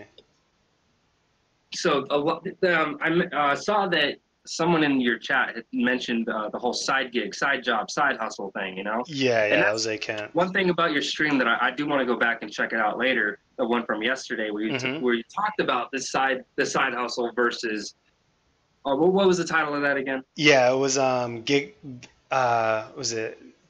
gig economy versus side hustle, I think that's what it was. Actually, you know what? Let me see, because in all honesty, I don't really remember. Give me 1 sec. Okay, here we go. Gig economy versus side gigs. Versus side gigs. Yeah. Yeah, so those are that's like a night and day thing. You know, like prime example. I use Handy more for like the gig economy side of stuff, whereas my side gig is Takl. You know, it's like you know, a thing I do every now and then. So let me see. Akent was also saying that like what you were talking about with like writing everything into a book, that was also touched upon in the article, of like setting a routine, of like putting yourself on a schedule. And a lot of the more successful people were doing that versus it just kind of being like wishy-washy and it's just whatever, right? Right. Yeah. So I will say that it was funny because when I was talking with the guy earlier, we he was talking about there was a job that he went to go do earlier in the week, or there was a Mm-hmm. couple of jobs where they were kind of specialized. It was more than just mounting the TV. It was more than just assembling furniture. It was like actually doing something in the home. Yeah. And the customer would be in the other room, and he'd be there trying to work on whatever he's working with his phone in his hand, looking at a YouTube tutorial. And on one hand, that's cool, man. You're kind of learning as you go. That's awesome. That's endearing. But on Uh-huh. the other side of it, it's like you would expect Handy to kind of like they do background checks just to be sure that we're safe to go in someone's home. Right. But you hope that like it'd be more of a vetting process to be like, hey, you can do ABC. Like Right. like for example, I had the guy today. He wanted me to go and do more work, so I gave him my card, which I Mm-hmm. was going to give him anyway. And he started asking me, "Oh, can you do this? Can you do that?" And I was like, I was straight up. I'm like, you can request that I do that, but I'm going to tell you right now, there are certain things I don't even touch. He wanted me to change the locks on his front door. Now, could I possibly do that? Absolutely. I don't think it'd be the hardest thing in the world. Mm-hmm. However, I know my own ability, and I value like if I go into someone else's home, I'm going to value their home the way it's mine. I'm not Yeah. going to go into his home, do something new for the first time that I've never done. I don't want to do that to him because it's going to hurt him. It's going to hurt me if something goes wrong. I mean, the thing, I get where you're coming from, but the thing about the day and age that we live in is that anybody can learn anything and can do it at a proficient level. It might not be a master level the first time you do it, but it'll most likely be something that he's happy with. You looking it up and learning it on site or looking it up and learning it before you get there, taking a look at it, take it apart, put it back together, say, okay, when I get to this guy's house, I can do this because I've looked it up, I've researched it, and I've done it. So. All right, all right. So I think what I was trying to say is a big personality difference. So the guy that I was working with today, Uh-huh. he's super comfortable in his ability to where he can go to a job and be able to do that. I wasn't trying to Yeah. like throw shade.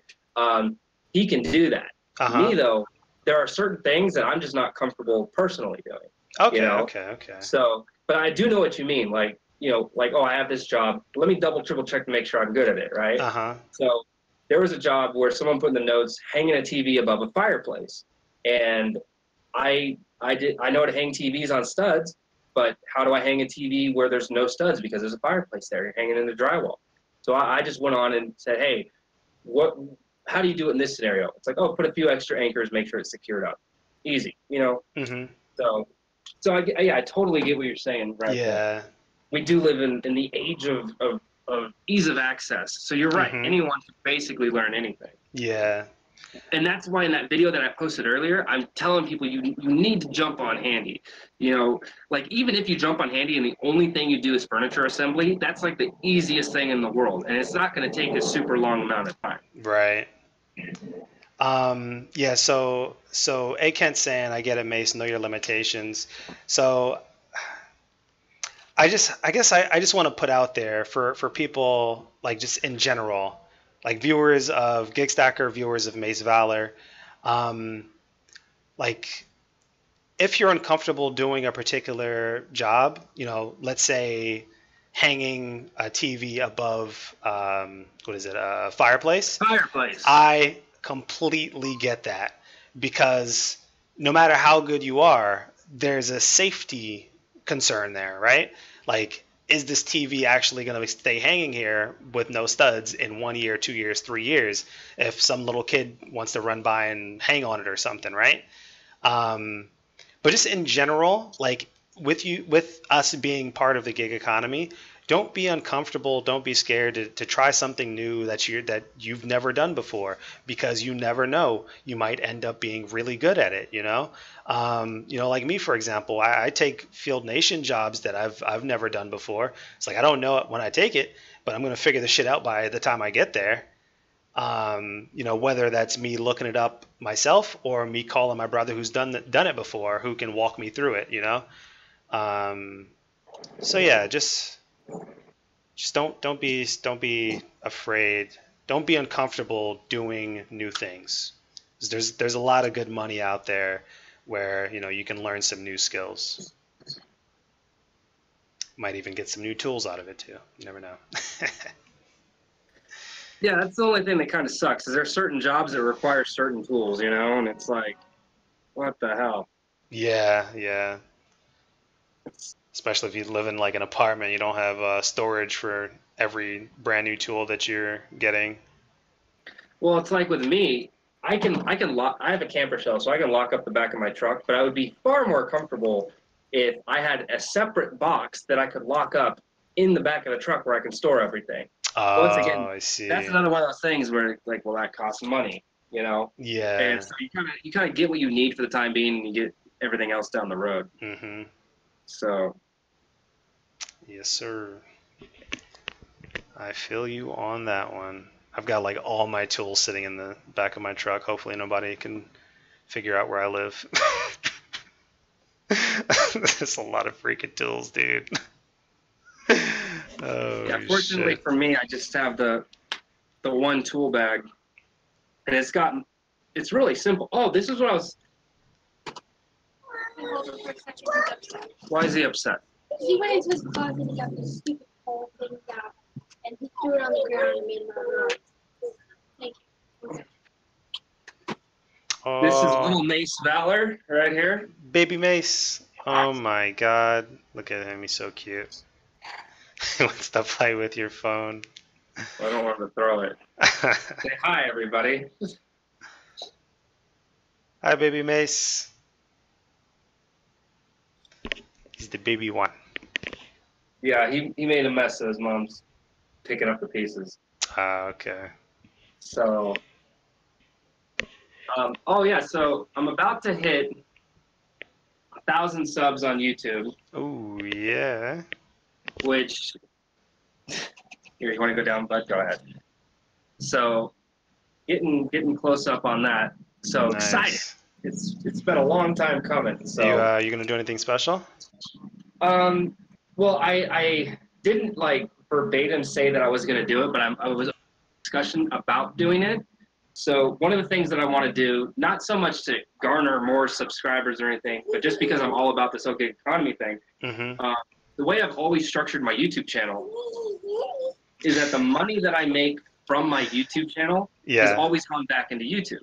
Oh, so cool. When I finally started making money on YouTube, that money I saved up, and then that's when you saw a drastic increase in my in all the video files. Like the video footage looked a lot better, the audio was a lot cleaner. I went out and spent that money on all that stuff. Oh, so nice. since I primarily stream and do the one-shot videos, I've kind of like toned things down. So my thing was, I'm about to hit 1,000 subscribers. I'm going to be making money from YouTube again because concurrently my views are more than good enough. Like my view ratio and my watch time hasn't changed. Okay. So it's just my sub count. So I'll be able to start making money again. One of the things I was thinking of doing once I started getting money back from YouTube was kind of doing a giveaway for the people that do watch my gig economy videos. Yeah. And what I wanted to do was I opened it up for discussion, and I'm waiting for comments to roll in on it. But the plan was to just like do like a giveaway of like a simple kit, to do like any of like this like handy type jobs or anything like that. So I think that's like the special thing I'm gonna like think of doing around the time I hit 1,000 subs. Yeah. Because that's what my content's always been about. Any money that I get from creating content goes back into creating better content. Yeah. Okay. So a kit to get started on doing one of these gigs. That's a good idea. I think another nice thing would be a Costco cart. Costco cart. I'm thinking of like a shopping cart, but you mean no, like a dolly that kind of. Yeah, so it's like a transformer cart. So it can be like a straight up dolly, where like where you like lean back, and then you can lay it out flat, where it's four wheels on the ground, and you can like push and pull, and it can hold like boxes and things without having to lean it, which is really nice.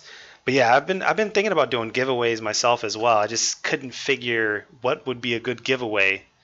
Like, Well, a Costco cart would be dope, but I think yeah. the logistics behind getting it to whoever it goes to would probably be, that's a pretty big item, isn't it? Yeah, it's kind of big. How Yeah. much are those things? Because I like today, me and the That's a dude were good talking like we question. wish we had a dolly with us. Bro, my God, I use my Costco cart for everything. I was using it for Amazon Flex, Field Nation. Smart. I used it to move. Like every time I moved, from the West Coast to east to west, and then, southwest to northwest. Oh, okay. Go kart. So A Kent is saying it's $50. I see it for $60 on Amazon. That's not bad. Yeah, I mean, in all honesty, all the utility that I've gotten out of this thing, I'd be willing to pay 150 for it. Like if I had to buy it all over again. Like that's how good this card is. If it's like that afford, because I'm thinking they'd be like over 150, but if it's like between 50 and 70, that's more than worth it. Yeah. Yeah, 80 bucks is the general price. It's on sale for $60 right now. Yeah, freaking amazing this thing is. I love my Costco cart, dude. Like in terms of single best purchase that I've made in the last year, I'm gonna go with the Costco cart. Yeah, I'm gonna have to check that out. Right now, I think the only thing I really need for work is just a ladder. That's it. And I'm trying to think of like I would want a ladder that's not massive. Mhm. I don't think I would need I think like a 6 foot wouldn't be bad. But I Yeah. think of one that's versatile. No, get that out of your mouth. Let me see. Let me see. I would suggest the one that I'm using right now. Where did I get it from? I think it was Lowe's ladder. Let's see. I mean, it's kind of like a little giant, but it's not Little Giant. Let's see. Yeah, A Kent is suggesting a Little Giant. Little Giants are really nice. But I have something similar to the Little Giant. It's a multi-positional. I think it's a Werner. 18, say that one. Okay, I think this is the one that I have. Yeah, so I think that one right there is the one that I have. It's kind of a beast. It's like really freaking heavy. 26 feet it gets to like straight up. But then in the A-frame it gets to like 9 or 10 feet or something like that.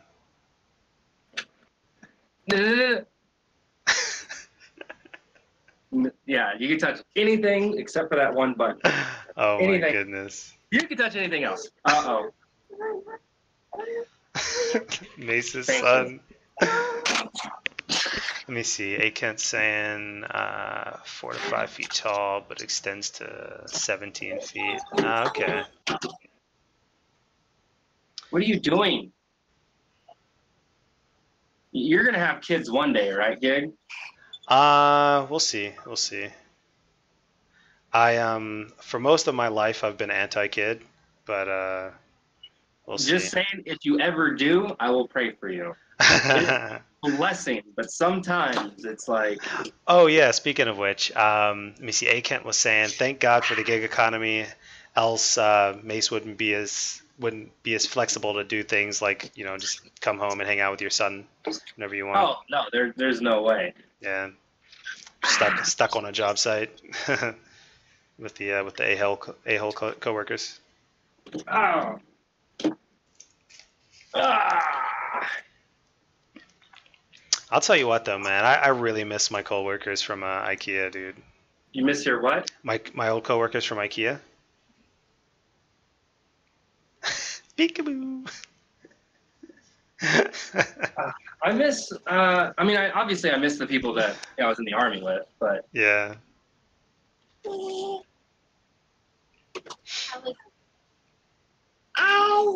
yeah. Hi. He's making a mess. But he's not acting up, but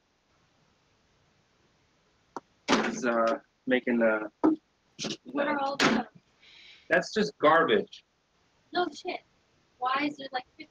So I have a special trash bag out here because I do a lot of. Most of the time you don't have a trash bag. Oh God! Can we? What? That's a plant. No, black bag. What are you talking about? That's just don't worry about it. Okay, a 22 footer. It fits inside his Ford C-Max along with all the tools. Nice. What is a Ford C-Max? What is that? Come here, Tristan. Oh, that's a regular car. Oh wow. Yeah, I've got a Dodge Grand Caravan, and I have like a lot of extra space after putting my my 22 in there. Saving money on gas because it's a hybrid. Oh, nice. That's awesome.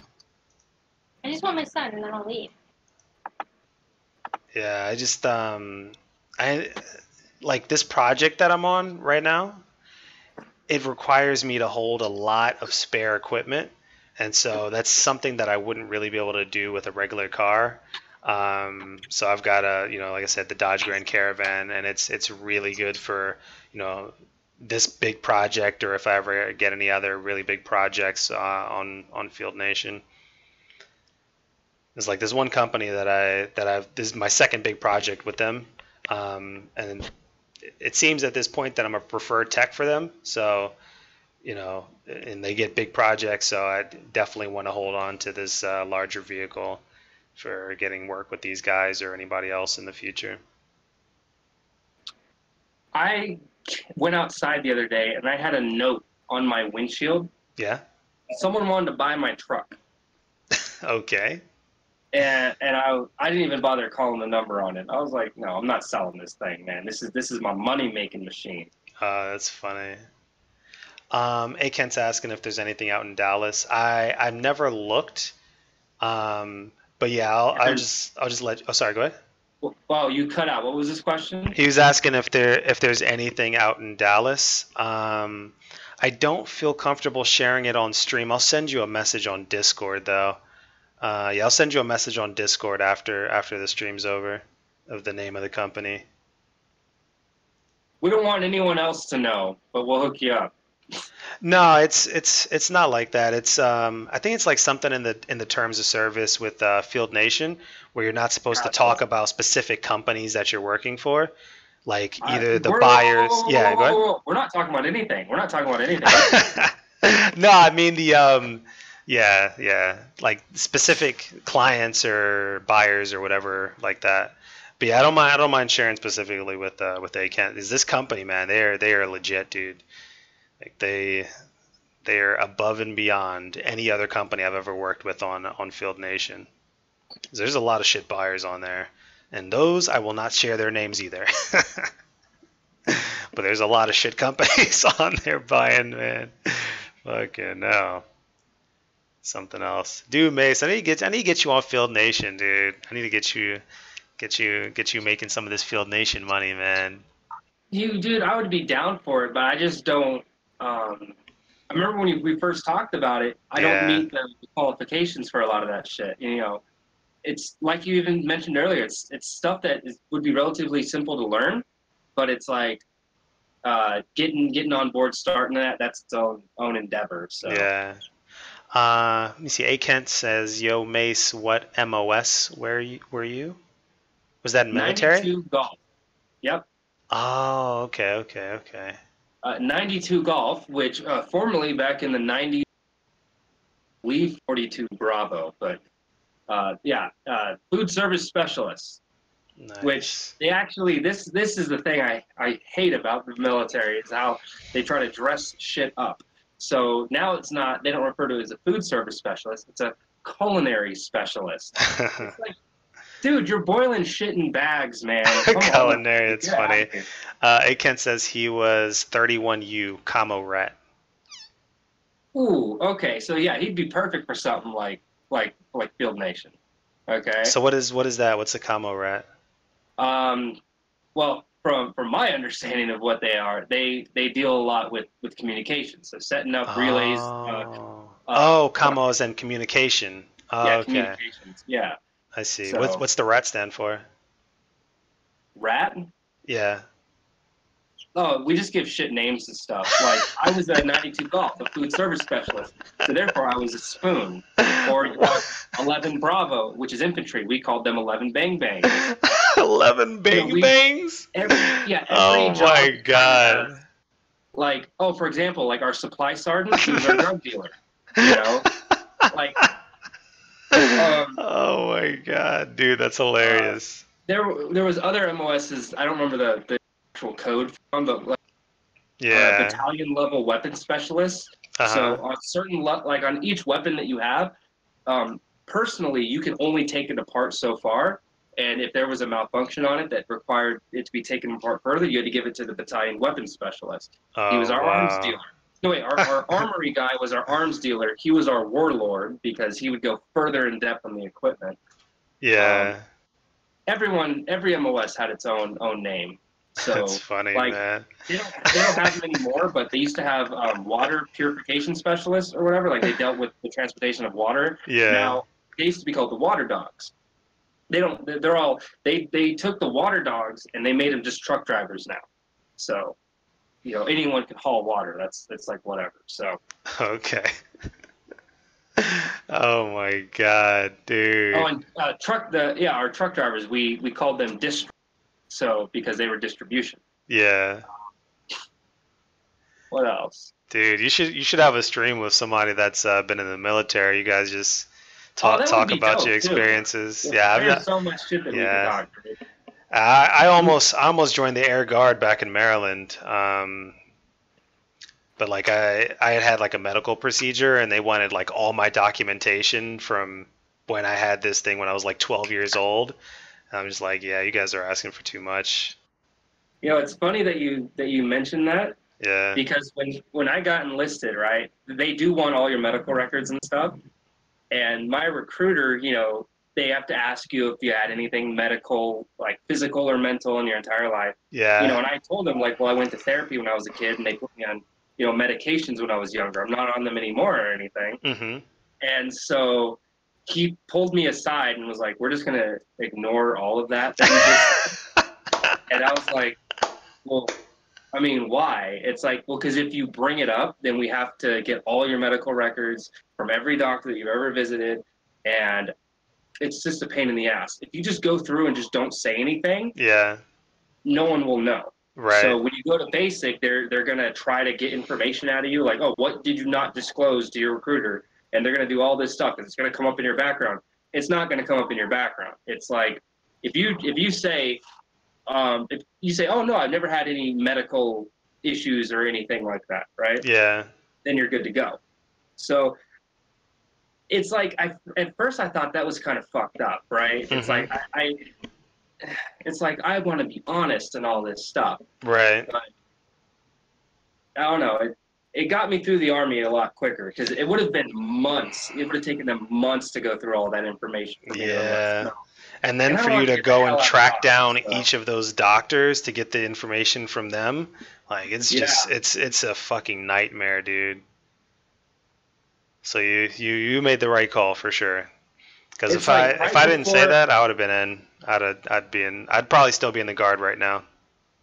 Like when I first signed up to enlist, they wouldn't take me because I had an ingrown toenail. They want you to be perfect when you come in. Are you serious? So I had to go get my ingrown toenail removed, and I couldn't continue my MEPS process until it healed. So there was like a month and a half of a delay for when I was headed out. That's ridiculous. They want you to come in wonderful. You have to be 100% physically perfect, right? Yeah. But the bonus is that when you get out, you have to, when they send you out, you have to be at the same condition that you were in when you came in. Mm-hmm. So, like one of the reasons why I get disability from the Army is because of my body has got so fucked up over the years that I was in. So there are certain things that they can't fix, So when you get out, they have to compensate you for certain injuries. Okay. So I guess that's why they're so strict about people coming in with issues, because it's their liability, for the rest of your life if they don't catch it beforehand. And mainly because, so when you join the Army, you're technically not a human being anymore on paper. You're a piece of government equipment. Your social security number then becomes your serial number. Like when I was deployed and we had people die, we actually had to. There was a process for us to. It was a equipment loss, a field loss for equipment, right? Yeah. When equipment gets damaged or broken or lost or whatever while you're deployed, they had to fill out one of those forms for a human fucking being, because that's just their paperwork. That's as far as the Army is like. I can just speak for the Army, but I'm pretty sure that the military in general, it's so bureaucratic, it's ridiculous. Yeah, Aken says you're a GI. What does that mean? Saw war and I came back. I'm a GI Joe. Wow. So dumb. I gotta say I didn't see that coming. I didn't see it coming either. I was just, sometimes shit comes out of my mouth, dude. And I'm like, why did I just? Why? Oh, he says your government issue. Okay. Oh my God, dude. All right, Mace. How much longer did you wanna keep the stream going for? I guess you ended your stream already, so I guess it's my call at this point. Yeah, it really is yours. I ended mine because my garbage that's in front of me, and also my phone is acting really bizarre right now, so I probably should take some time to figure out why it's turning on and off on its own. Jeez, that sucks. But as always, I've been your so beloved and glorious Mace Valor. Thank you for hosting me, and we talked with people in your community, and it's always a joy to hear different ideas. I always appreciate it. Absolutely. Yes, thank you for joining in, Mace Valor, Judge Mace. Sovereign Renaissance says, "Geez, you guys are still on." Yeah, we're about to wind down right now. But yeah, so Sovereign Renaissance, thanks for hanging out. A Kent, thanks for hanging out and joining in the discussion, and also thanks for that article again yesterday. That was awesome. Mace Valor, thank you very much for joining in and suggesting that we do this stream.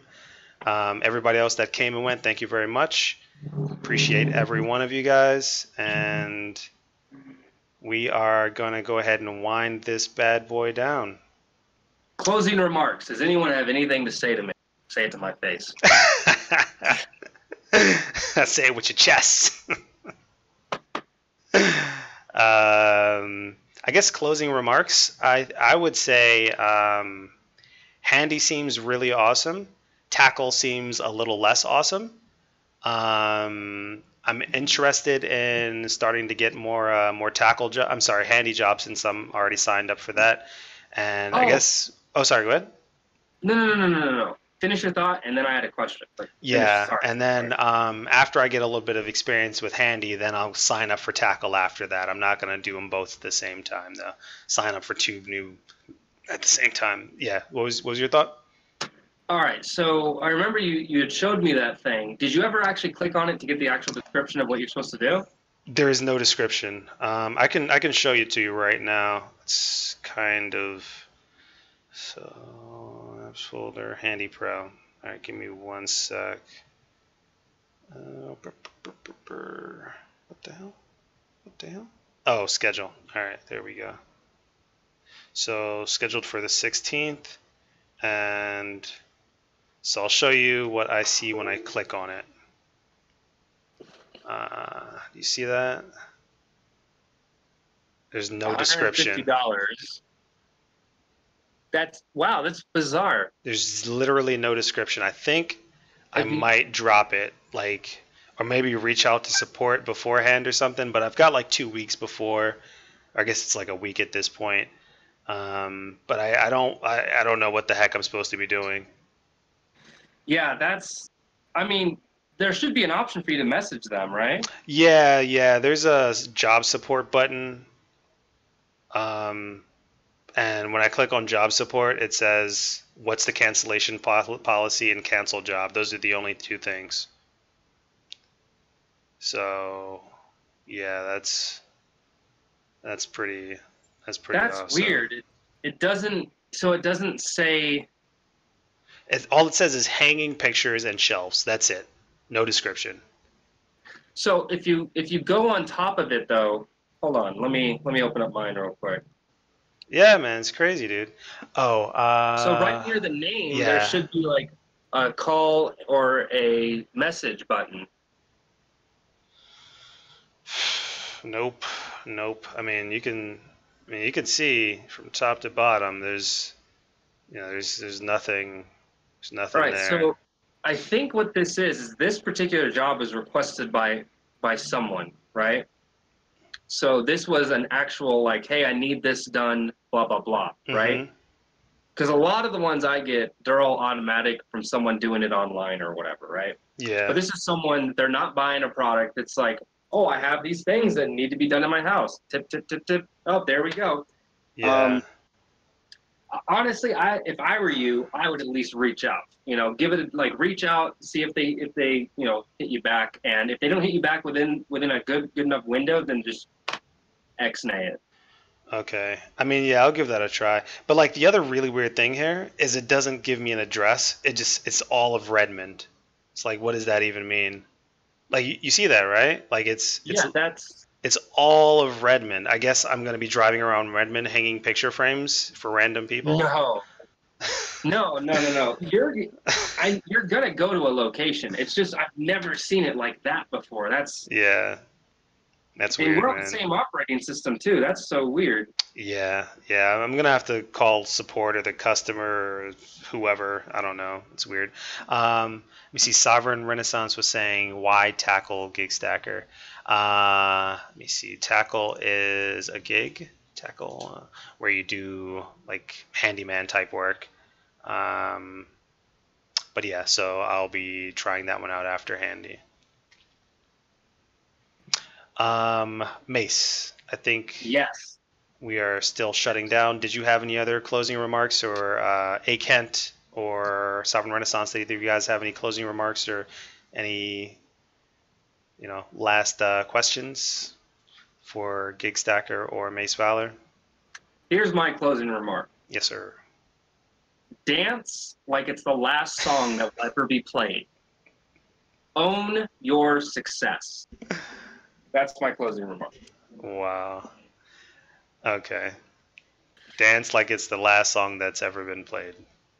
That's ever going to be played. That's ever going to be played. Let me see. Hashtag YOLO, hashtag swag. Dab on them haters. You missed it. Sovereign Renaissance says, do you have any handyman experience, GigStacker? Not really. I mean, I have like just basic technical experience of like, hanging TVs and, just general fix-it type stuff. But the way I look at it is I can learn anything. So, I'll, whatever job I request, I'll make sure that I feel comfortable learning it. And then I'll make sure that I learn it and practice it before I get out to the job site. And that'll be that. Dude, Mace. Yo. As you walk by, dude, hold on. Are you watching my stream right now?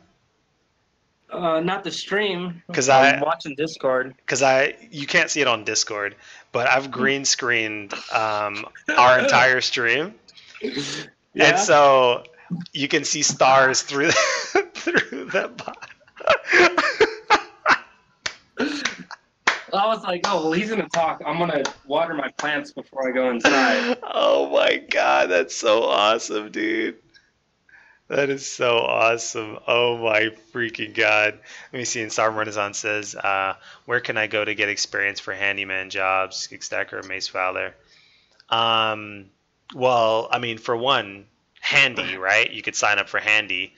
And yeah, so yeah, you could sign up for handy. If you don't know how to do handyman stuff, it is really super easy to pick up a lot of it. So like for example, mounting the TVs, you can find tutorials on it on YouTube, and it really is super simple. All you need is a stud finder and a drill. That's really all you need. It's super simple.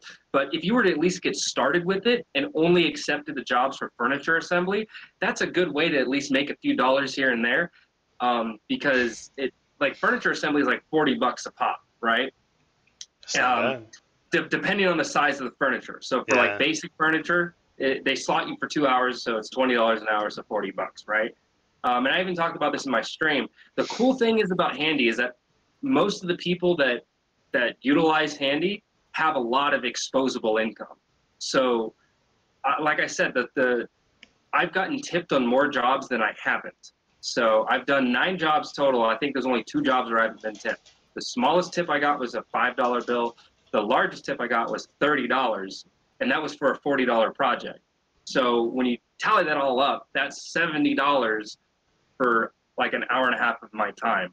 Like this is what I'm telling you. Even those smaller jobs that pay a little less, just because of the nature of the platform and the ecosystem and the type of people that want to utilize these services, you're going to be making a pretty good amount of money. So let's say you don't have the equipment like a drill or whatever to mount a TV to do, or to even start doing basic handyman stuff. Just doing the furniture assembly stuff, you don't need any tools because all that furniture assembly stuff comes with the Allen key that you're going to use anyway on it. So I mean, or if anything, you just have a screwdriver, you know?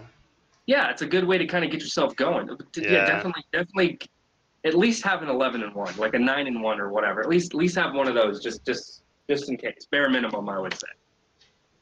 Yeah. So. Oh wait, and for some furniture, you do need a hammer because you gotta like put those back. Oh, the dowel. Yeah.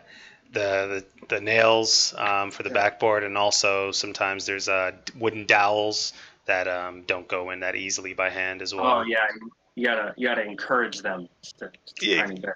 Exactly. All right, I think that's gonna be that. Guys, after this, in a little bit, probably in like 30 minutes to an hour, I'm going to be going live on Twitch. Yeah, I'm going to be going live on Twitch. So that'll be twitch.tv/Chief Gigs. If anybody wants to come hang out with me on wow, Mace. If anybody wants to come hang out with me on there, that would be awesome. Mace, you were wilding out over there, dude. If you could see what I could see, it's just me being an idiot. I'm looking at it. I'm looking at it green screened, and I can see it. But I look like a magician, don't I? Doctor Strange over there. Oh my God! Thank you guys so much for having me. Good luck on the show. What are you playing tonight? I'm probably going to be doing StarCraft. If Anna wants to play, I'll jump on Fortnite though. Actually, you know what? I might even do Jackbox Party. That way everybody can play together. Because Jackbox Party is freaking awesome. I will definitely be there if you're playing StarCraft, though. That is mesmerizing watching you go. All right, bet. Sounds good. Yeah, so I'm going to take a little break. And yeah, everybody, thank you again for coming and hanging out. Thank you, Mace Valor. If you guys haven't, please subscribe to Mace Valor. He's trying to hit 1,000 subscribers. He's getting pretty close. And also on Twitch, Mace Valor, he does our real life streams, which is pretty awesome. I'm surprised you have time for games. Yes, I play lots of games, lots and lots of games, and I stream them, and it's awesome, and it's a lot of fun. Is it just me, or did you go live at like 4 in the morning the other day? I was live at 4 in the morning, yes. Lots of games. Yes, and I did not go to sleep last night because I was playing games, and then I had a work order at 9:30 a.m., and that's life of GigStacker. Yes, indeed. Welcome to the gig economy, right? Welcome to the gig economy. Yes, welcome to GigStacker. Welcome to the chief. All right. Later, guys. Take it easy, man. Peace.